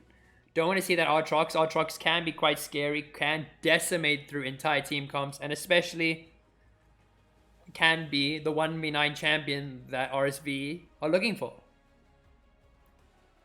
So then the Vex is also going to be taken away from Mystical Knight. They don't want to see Mystical Knight on anything good. They've taken away Syndra, taken away his Vex. But Lux is still open. They did not opt for the Lux. Lux is not banned. It is not being played in the support role. Will we see Mystical Knight on this Lux in the mid lane? Will he pull out the signature pick? Well, I'm hyping this all up and we're not getting it. As we get the Wukong. I let Aatrox through against me. No one lets Aatrox against me. Yeah, I mean, James, I've seen your match history with Aatrox. It is kind of scary. So, I don't blame them. I really don't blame them. But we do see the Wukong is going to be coming out for Snoskitter in the top lane. It's his comfort pick. Again, a lot of engage here with the Vi, Rakan, and the Wukong. So Ezreal's going to have to be extra careful this game. As that is a double tank. So that is going to be the Maokai jungle and then the Ornn in the top lane. He has almost 2 million points on Aatrox. Okay, then it's definitely not getting through, my guy. I'm serious. I'm sorry, but it's not getting through. It's not going to get through. I tell you that. So the Swain is going to be hovered. And it looks like it is going to be the Swain mid. A very tanky team, actually, to deal with. So a lot of frontline which Vi has to get through before getting onto this Ezreal. But this last pick is going to be what Mystical Knight is going to put it on the mid lane. We'll be dealing with a Swain. It could be the Lux. It could be the Lux. It could be anything. But we actually see the brand. It is going to be the brand mid coming out from Mystical Knight. I have not seen a brand mid before. Well, not, at least not in a competitive play. I haven't seen Mystical Knight played either. So it is the first time seeing this on, well, not on stage, but it's the first time seeing this on stream. So very curious to see what he has in store. It's going to be very good team fight based mid laner.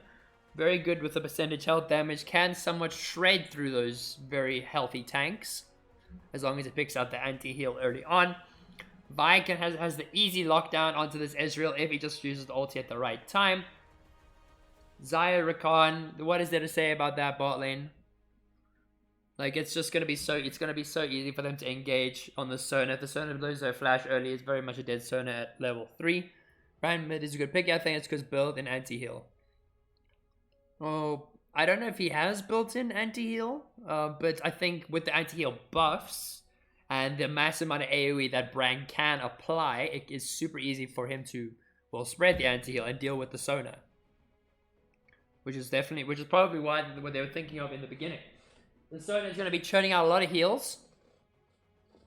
Going to be doing big damage too. Not him as an easier team fight to win though. Yeah. I mean, with the Ornn, with the Maokai, and the Swain, very easy team fight. Very good team fight engage. But at the same time, they've got more, like, 5v5 lockdown, where Zenith have generally the better 1-on-1 lockdown, or like the 2-on-1 lockdown, like with the Vi ulti, Wukong Cyclone, the quickness coming out of Rakan, Xayah you can use the Featherstorm very defensively to dodge majority of that CC anyway, so I think the Xayah is definitely a good pick here. Very good pick on the Xayah here. Yeah, especially 3 melee fighters. Isn't Brand's passive anti-heal because of the burn? Unfortunately, I don't think it is. I don't blame much Brand, but from what I collect is he doesn't have any built-in anti-heal on his passive. So he would need to just pick up the anti-heal for himself. But I would not be surprised if he picked it up early just to deal with the Sona. Or to deal with the Maokai. Like especially, even the Swain. Like there's going to be a lot of healing that he's going to have to deal with. So the anti-heal will come out first. Speaking of anti-heal coming out first. Vi is likely going to be going the current meta build for her, which is the Kempunk Chainsword paired with the Radiant Virtue. So it makes them extra tanky, gives them that little bit extra oomph in the fight, and also gives her team a lot of healing, gives them cooldown reduction. It's just all in all, Vi is very solid at the moment in this meta. Whereas it sprays easy with his E-Burnies. Yeah, that's true. That is very true. Like, Brand just drops the WE into a team fight, pops his R, and that's like a massive amount of AoE, anti-heal, and damage over time. Can be really difficult to deal with, especially like the Sona is going to be very easily caught out. If he does opt for the Rylai, it's also going to be a very good pick. The Aram King. Oh yeah, hundreds. Like, if Brandon Aram is broken, without a doubt. But a lot of these champions actually in this game mode are pretty broken in Aram. Like, Ornn is broken, Mankai's broken, Wukong's broken, Swain's broken. Don't know about Zion Rakan though. Don't know about Vi. Don't know about Ezreal. I think that becomes more of a skill related thing. So at the end of the day, it's all skill. And just for any clarification, if anyone's interested, so what I'm going to do is I do upload all these full-length VODs onto my YouTube channel, which will be, it is linked below in my description. So I will be uploading full-length VODs of all these games if you need to rewatch them, because it's just easier to access than having to go onto Twitch, because Twitch is kind of iffy with keeping VODs for too long. So if any members of RSV or Zenith need to look for their VODs, it will be available on my YouTube channel. Alright, so now we are going to go into the casting. We are going to go into the gems, into game. We just gotta wait for Riot to give us the champions. Alright, cool. So we do see, let's look at the masteries. So we got a level 7 Mr. Strange on the Xayah. Very expected. We got 47,000 mastery 6 on Ricky Baggins, who is subbing in for Balls Away this game. Let's not skip that on the Wukong. He is a Wukong main. So the fact that he has been given Wukong is rather deadly and is rather scary. So you got to be very careful on not giving this Wukong too much of a lead. And especially into an Ornn, he should be able to do fairly well into Ornn with the armor shred, with the armor scaling, as well as possibly the Divine Thunder pick up later into the game. Loaded onto the hub, bro. What? But there's no brutal fucking happening on there, bro. So why would I need to put it on the hub? It's not gonna get any views, bro. You think the boys will go onto the hub to watch the Twitch VODs? I don't know if that's gonna happen, my guy. As much as I trust the boys, I don't think that's gonna happen. Watch what RSV is going to be doing now. Oh, okay. We shall see about that. We'll see. Very curious to see how this game is gonna go. But they've got both teams have very good engage, very good team fight. I just think you can't underestimate anyone. Like, either side can't underestimate one another's brand. Mid's going to be doing a lot of work. Wukong going to be doing a lot of work. But then same time, Sona going to be churning out the heals. The infinite scaling of the Swain is just going to be an absolute mess. So as we are finally into game, let's get the scoreboard up there. Let's get the time controls. Let's drag it over just a couple of seconds so we can get into the VOD. Come on. Come on, there you go. Time controls. Alright, we are done now. We are finally into game 3 of this very entertaining series between Era Zenith and RSV Alcoholics Anonymous. As there is not going to look like there's going to be any invades. We've got some pings maybe coming out, but so it's actually going to be a top lane invade? Yeah, so Zenith are going to look for a top lane invade. Well, never mind, they've all split up, but the Swain did opt for the never move as the first ability, so they are going to look for a fight. Maokai is going to be walking there with the Ornn, but that is 3 members, a lot of members there. Maokai is in a lot of danger, and that will be first blood going over to Brand. Bit of a misplay coming out there from the Maokai. Did not anticipate to run into 3 members, as that is going to be a kill over to this deadly Brand mid. Loaded, but the background play Ari's death sound on repeat. I mean, man knows how to market. Man knows how to market on the hub. Hey, Nick Wolf. Nice to see you. So you see, Maokai did not burn any summoners. It would have made no sense if he did burn the summoners anyway. It would have just been a trade. So yeah, Brand picking up the Amp Tomb. And yeah, really good preparation from either teams. But yeah, I think Sona needs items. She's realized that now. I like it. I like it a lot with the Shaco, with the Harley Quinn / Shaco emos. I mean, as I am also a Shaco enjoyer like yourself, Wally, so that's just me. But we do see the Sona did not get the items, so the Maokai didn't get as big of a leash. Sona will be late to lane, which is definitely not recommended, as Rakan Xayah getting this lead in the early game will allow the Sona, will make the Sona very squishy, very easy to kill, very low base armor. But yeah, this Swain is, oh my goodness.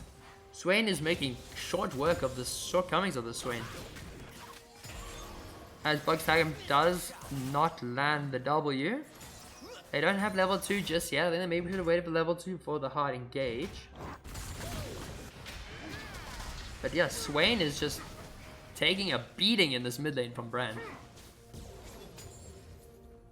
So Era Strange and Bugstag have picked level 2. Sona is still level 1. She is very much at risk of getting comboed here, but she will play it safe. But yeah, big trades coming out. Ornn actually coming out positive in that trade, but then Wukong going in once again, getting a much nicer trade. Ooh, the Q landing on the Swain! The pop landing. Oh, that Swain, the Swain is barely alive. Like 15 HP now. As the E does land. And that is a solo kill coming out from Mystical Knight onto the Sutness. Late game, I'd still favor RSV. Yeah, I mean, there is a very good chance that they can scale a lot better, especially with the Ornn items, Swain infinite scaling, and Sona's healing. But right now, very much in the favor of Zenith. Upping up very good calls in the early game. Brand getting it, sitting on 2 kills right now. Very much in the lead. Vi is looking for an invade. Does flash over the wall. Maokai does have the flash. Will flash away. And will trade Scuttle. Not Scuttle. Will trade for Lechromp. As Maokai no flash. Vi no flash. The Rakan W does go wide. But yeah. Still very aggressive on the Xayah Rakan. Want to make the most of it.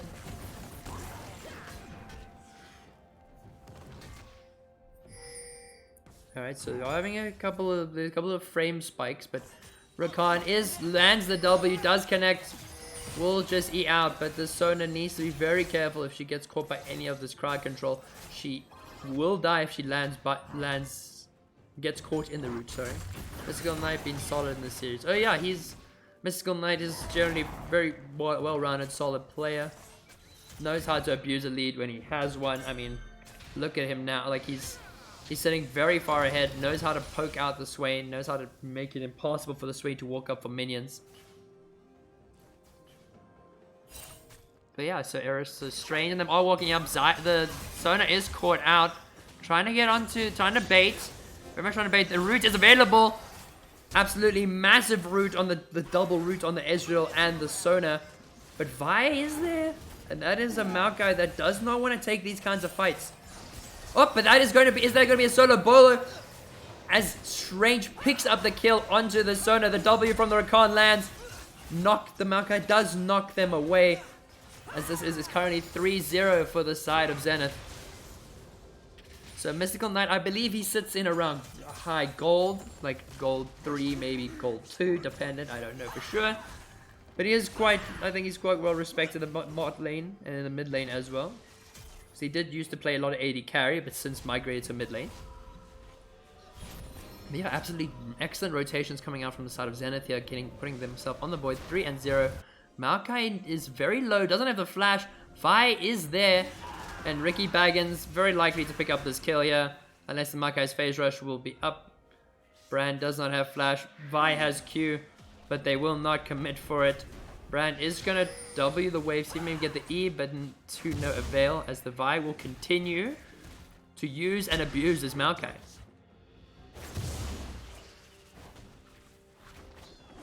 Yeah, Maokai desperately trying to get these camps. Is it dropping a little bit low?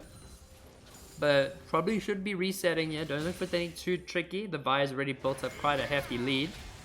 As the Swain is in danger. Combo does land. The full blaze will connect once again. And that again is just so much damage from Brand. Cyclone coming out from Wukong onto this Ornn here. Is saving the last Cyclone. Does he have the final Cyclone? Will land it.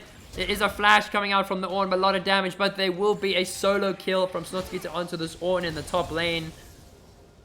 It seems like Zenith have come out to play. They're very much coming here They're very much coming here for the victory.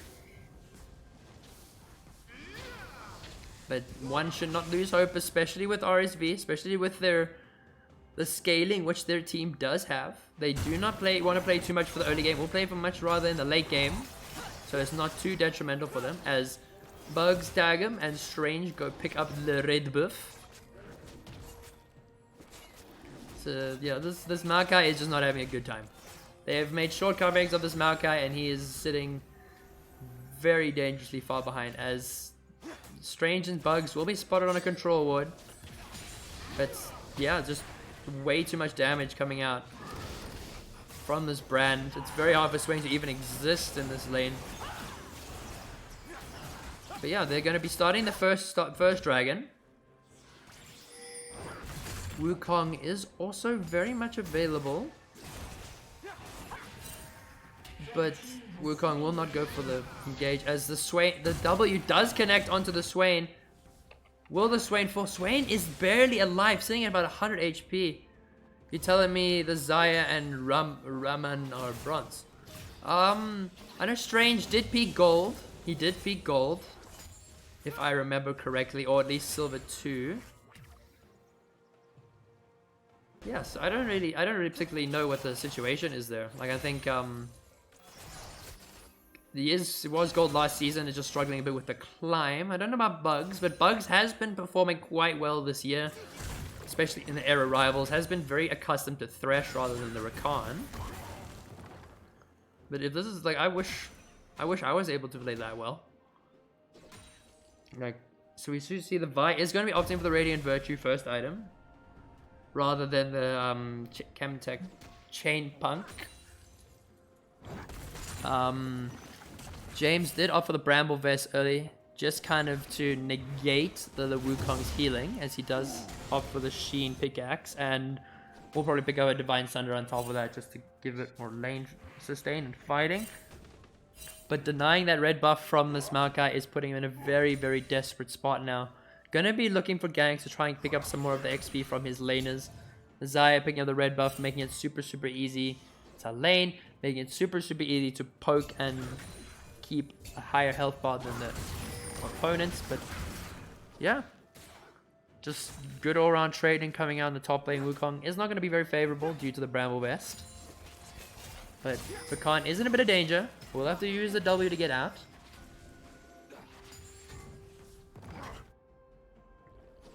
Yes, Snotskeeter is aware that there was a ward, so does go to check it, does go to clear it. Never move does that on Swain, but Swain is in a lot of danger right now.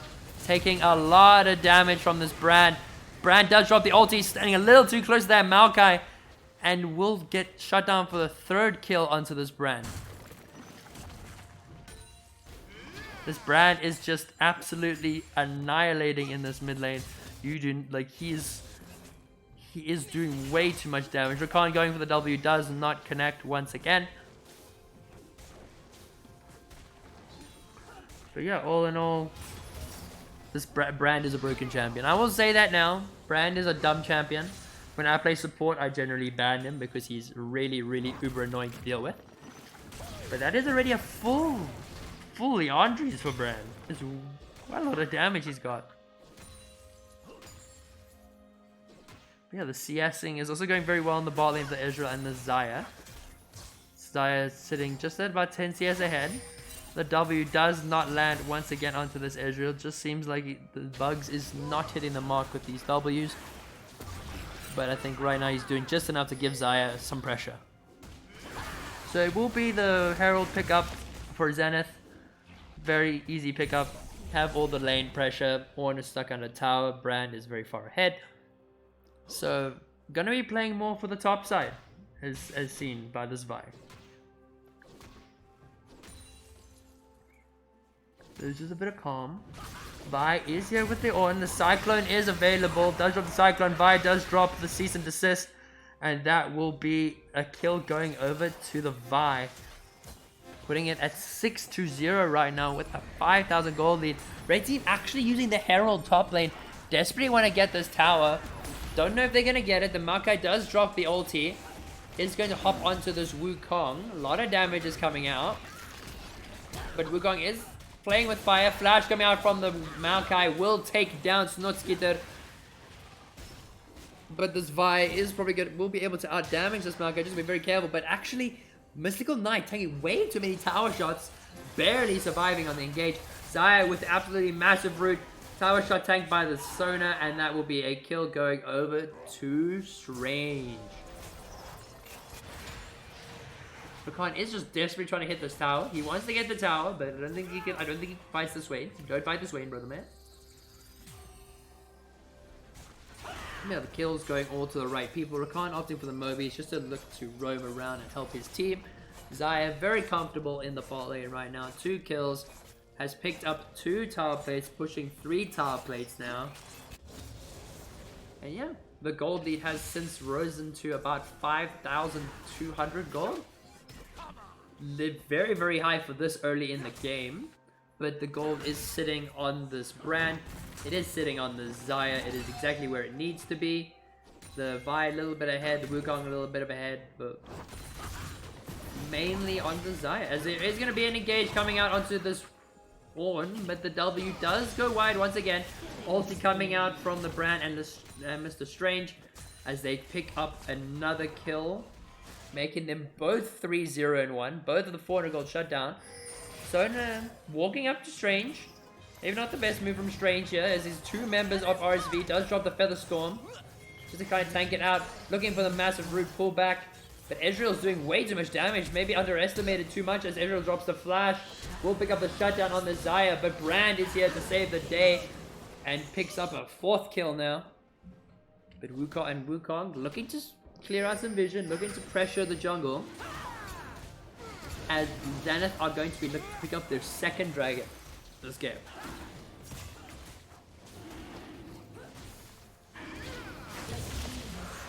So that will actually end up being the Chemtech Soul, which is generally quite an interesting soul. Very good for sustain, very good for fighters who want to live long in these team fights.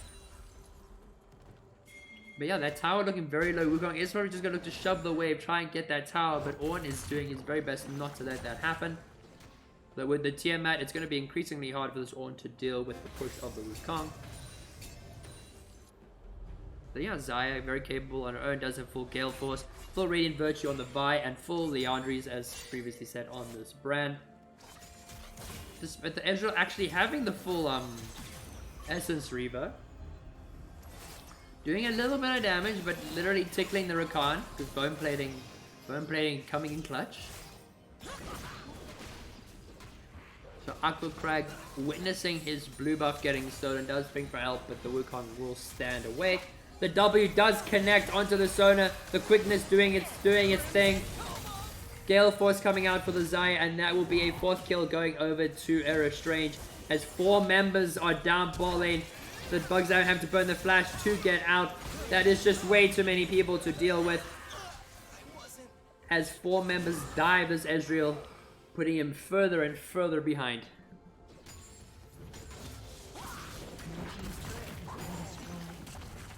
This Ornn is very much very much trying to hold his own here. I've got Crag has disconnected, reconnect. I believe he might be having some internet issues. Yep, yeah, there we go. So the jungle DC. So yeah, internet, South African internet, not the most reliable as previously proclaimed. Yeah, this gives us time just a little bit more at the game. Look where the gold is sitting. The Wukong sitting at 5,400 has built surmassed quite a lead over this Ornn, about 1,200. Vi sitting at 1,000, no, at about 800 gold. We got Swain, which is sitting, 3,000 gold ahead behind this brand. The Zaya sitting at 6,800, about 1,700 ahead of the Ezreal. And then Sona and Rakan very similar, but that's just because, you know, Sword bought gold and all that jazz. So we seem to be We are going to have a bit of a delay before we actually load into game. But hopefully we can get into game. There we go. We got into game very quickly, very soon. Blue team's turret has been destroyed.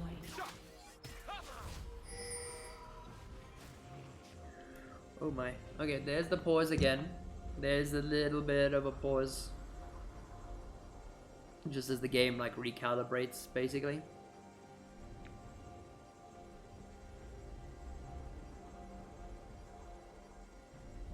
Yep, there we go. We are fully in game. Maokai trying to do his Raptors, but just there's no way he can go. The Vi dropping the cease and desist. Brand just throwing out his base combo, and there's just nothing that this Maokai could have done there. It was very, very unfortunate. These members of Zenith are very strong, very much having the upper hand in a lot of these team fights now, but one should never lose hope.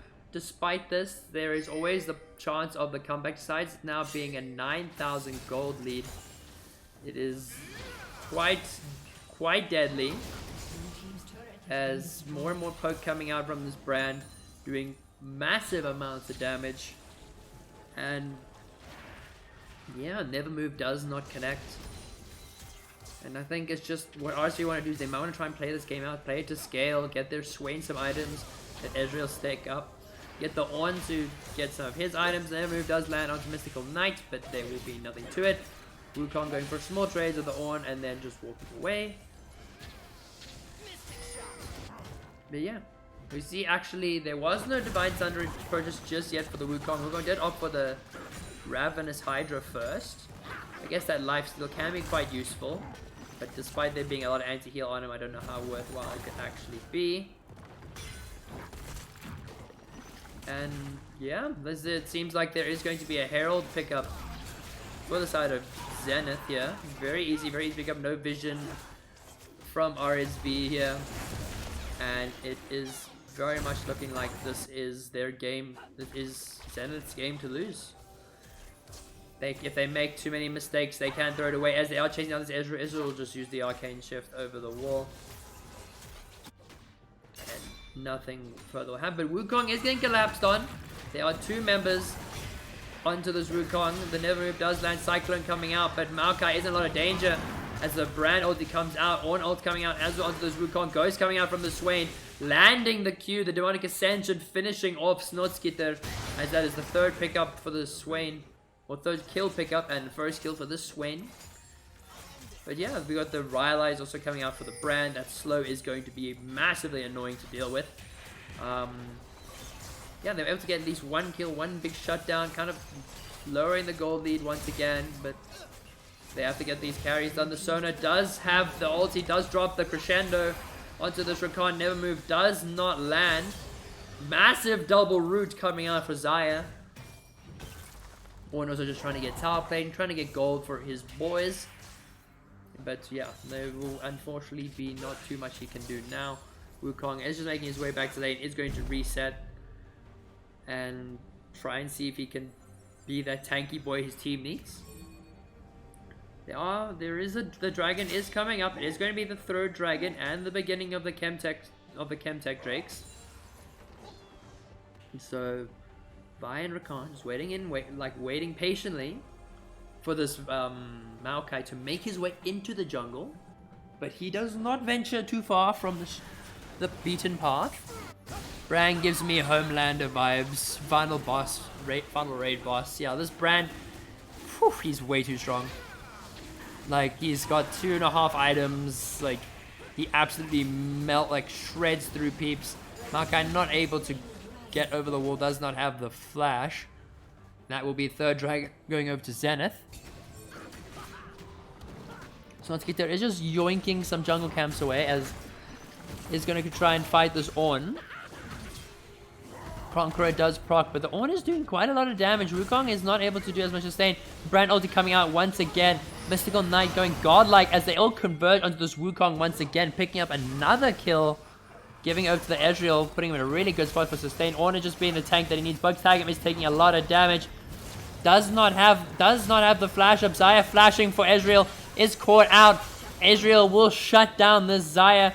Bit of an overstep coming out from Zenith as Rakan backs into this Brand and this Vi, who will be looking to be the cleanup crew. Vi does land the charge. James is taking a lot of damage. Demonic Ascension coming out for the Swain. But once again, Brand is just doing way too much damage. Does not have the R, so very little he can do. Vi is there to try and save the day.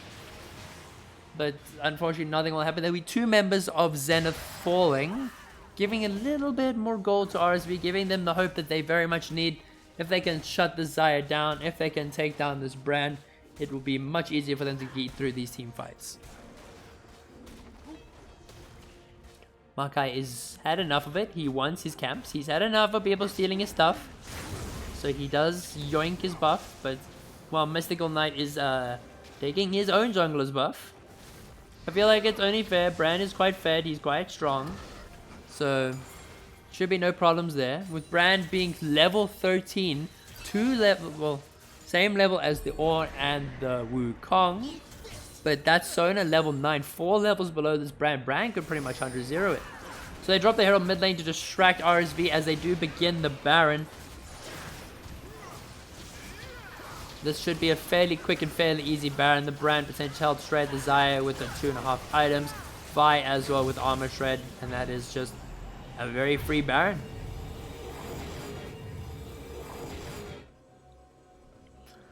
So it's going to be, the resets are going to come out, are going to pick up some of these last few items. Wouldn't be surprised if Vi just picked up the Chemtech Chain Punk super early. Chempunk Chainsword. I was saying that wrong the whole time. My word. Yeah, so the Sutness is just going to try and stack up his passive, get that bonus health. He did opt for the Rod, so scaling is on his side. But now this is a 3-item Brand. This is a 3-item Brand. It's a 2-item Vi, 2-item Xayah. This is very much a difficult game. As the Crescendo coming out, not doing too much, able to just stop the Rakan in his tracks. Ezreal dropping the ulti as well, and no damage there. But Brand mid, who would have thought? I did not suspect that the Brand mid was going to be picked, but Brand has been making absolute moves in this bot lane. Does drop a full combo onto this Ornn here. Ulti is available, the Ornn Horn is out, Featherstorm drops, is dodged. Massive 3-man root coming out from the Xayah. Demonic Ascension is trying to do as much as it can, but the Xayah and this Brand are just too strong. And that is going to be double kill going over to the Vi, but putting Brand at 9-0-5. Really well executed team fight coming out from Zenith. Xayah using the Featherstorm perfectly, dodging the Ornn, Court of the Forge God. And they are just going to open up and push into RSV's base. Wukong using the Cyclone actually just to clear the wave. Just to push a little bit more. As they are going to get that top tower, they will get an inhib as well. They probably could look for a second one, but a lot of the members of RSV have respawned. So we don't want to be overstaying too much as they are backing off. They're going to have to make sure that they hold off these minions. This will give them a little bit more XP, a little bit more gold that they might need. But they're going to need a lot more gold as they are sitting at 15,000 gold behind. First items only just coming out for majority of RSV, where Brand is just hitting 3, pushing on 4. This Xayah also pushing on 3 items, with the Wukong just finished Divine Sunderer. Will be very hard to deal with in the side lane, especially for this Ornn. And yeah, just going to make sure they get as much vision as possible for the next Dragon spawns. It is going to be the Soul for Zenith. If they are to pick up the Soul, they are likely to push and end the game with the Baron buff as well. Makai does not look like he is going to be making too much of an attempt to steal it. Is looking there, does have the ulti, does have the flash, but is too late as that is going to be Chemtech Soul for Zenith. just making sure they get rid of all these camps, putting this Maokai in a really, really difficult position. Wukong just going in. Easy trades, easy out with using the clone very well. Yeah, Zenith can very much play this as however they want. They are very far ahead, have the gold advantages, but Bugstagem actually falls to depressed Crag, picking up the kill with the ulti. We do see the brand is dropping the massive ulti, demonic session coming out. Xayah drops the feather storm, massive AoE feather storm coming out from Xayah, but there is still not enough. The Swain is doing way too much damage to Demonic Ascension, but Wukong is eating through that front line and that back line with the Divine and Ravenous, as that will be a 3 for 3 actually. No, 3 for 3. Very even trade, but not so even in the sense that Zenith will pick up another inhib. Looking to shove these waves out. But Ezreal in a very strong and commanding position right now. With the 4 kills, is got the Manamune Essence Reaver, is looking for the Kraken Slayer as well. He is going to definitely be RSV's hope of survival in this match. Just give him enough time to scale, let him get his items, and he can maybe be the reason why that they could sustain this game, or hold this game on for a little longer. Ricky Baggins just sitting in the ball lane, just trying to put some lane pressure. There are no objectives up, so no fighting is going to happen. It's just going to be a bunch of farming. I'm saying I am very terrified of that brand. That brand, I would not want to face that brand at all. 3 items coming out for the Xayah with a Demonic Embrace pickup, pairing with an Obori Quick Blade. We have still yet to see Brand finish one of his items. He is looking to build probably Shadow Flame as well as Morello's. With the anti-heal is going to be coming in clutch, especially dealing with the Sona, but yeah, a lot of damage coming out onto this Ornn. Brand does not have his full cycle on his ulti. Up as the game crashes. Just as the team fight's happening. Ah, no. Okay, so they do.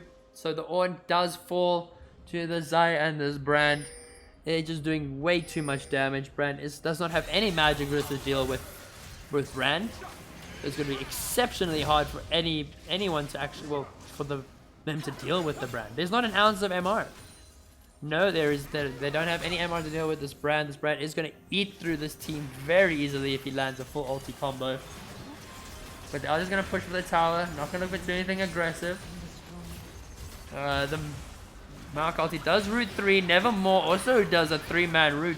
But a lot of damage coming out from these Maokai saplings actually. All 3 lanes are being pushed in right now, and it is becoming exceptionally hard for the side of RSV to hold this off, as they do luckily have a fairly high amount of wave clear, but so does the side of Zenith with the Xayah and with this Brand. For it is going to be the 5v5, 5 members of each team up, but it does not look like they are going to look for the end just yet. They are going to play for the Baron, and then probably look for this last minute push. Let the supers push into the base, keep RSV in the base as long as possible, and then basically secure a free Baron. Vi and Rakan are sitting in the jungle, they're just lying in wait, as it actually is. They're looking for a 5-man base. They are waiting for someone to walk in, as the Ezreal ult comes out onto the Baron. Was no one on it. They realized there was a bait, but now they're just gonna look to start of the Baron. Gonna do this once again very easily. Got a lot of got a lot of sustained damage, got a lot of burn damage and percentage health damage, and now they can just basically run it down mid. With the supers being pushed in the top lane and supers in the bot lane, just gonna try and get that little Baron buff on the super minions, as Wukong is going to look for a fight onto this Maokai. Ulti does come out from both. Cyclone doing a lot of damage, but the E comes out as the Cyclone, second cast of Cyclone is not available. Demonic Ascension comes out just to try and see if he can tank a bit of the Brand's damage, but this Brand is just doing way too much damage. Burning too much. The Ezreal ulti comes out. Redemption trying to keep the team alive. Ornn is called. Tries to land on the Feather Storm, used to dodge it. Rakan going in with the Swift using as the engage. Swain does not have the Demonic Ascension. Vi does drop the Cease and Desist. Does land on the on the Ezreal. Ezreal will fall. Swain will fall as well, as these members are sitting in the base. And that is going to be GG's to Zenith as they take the series.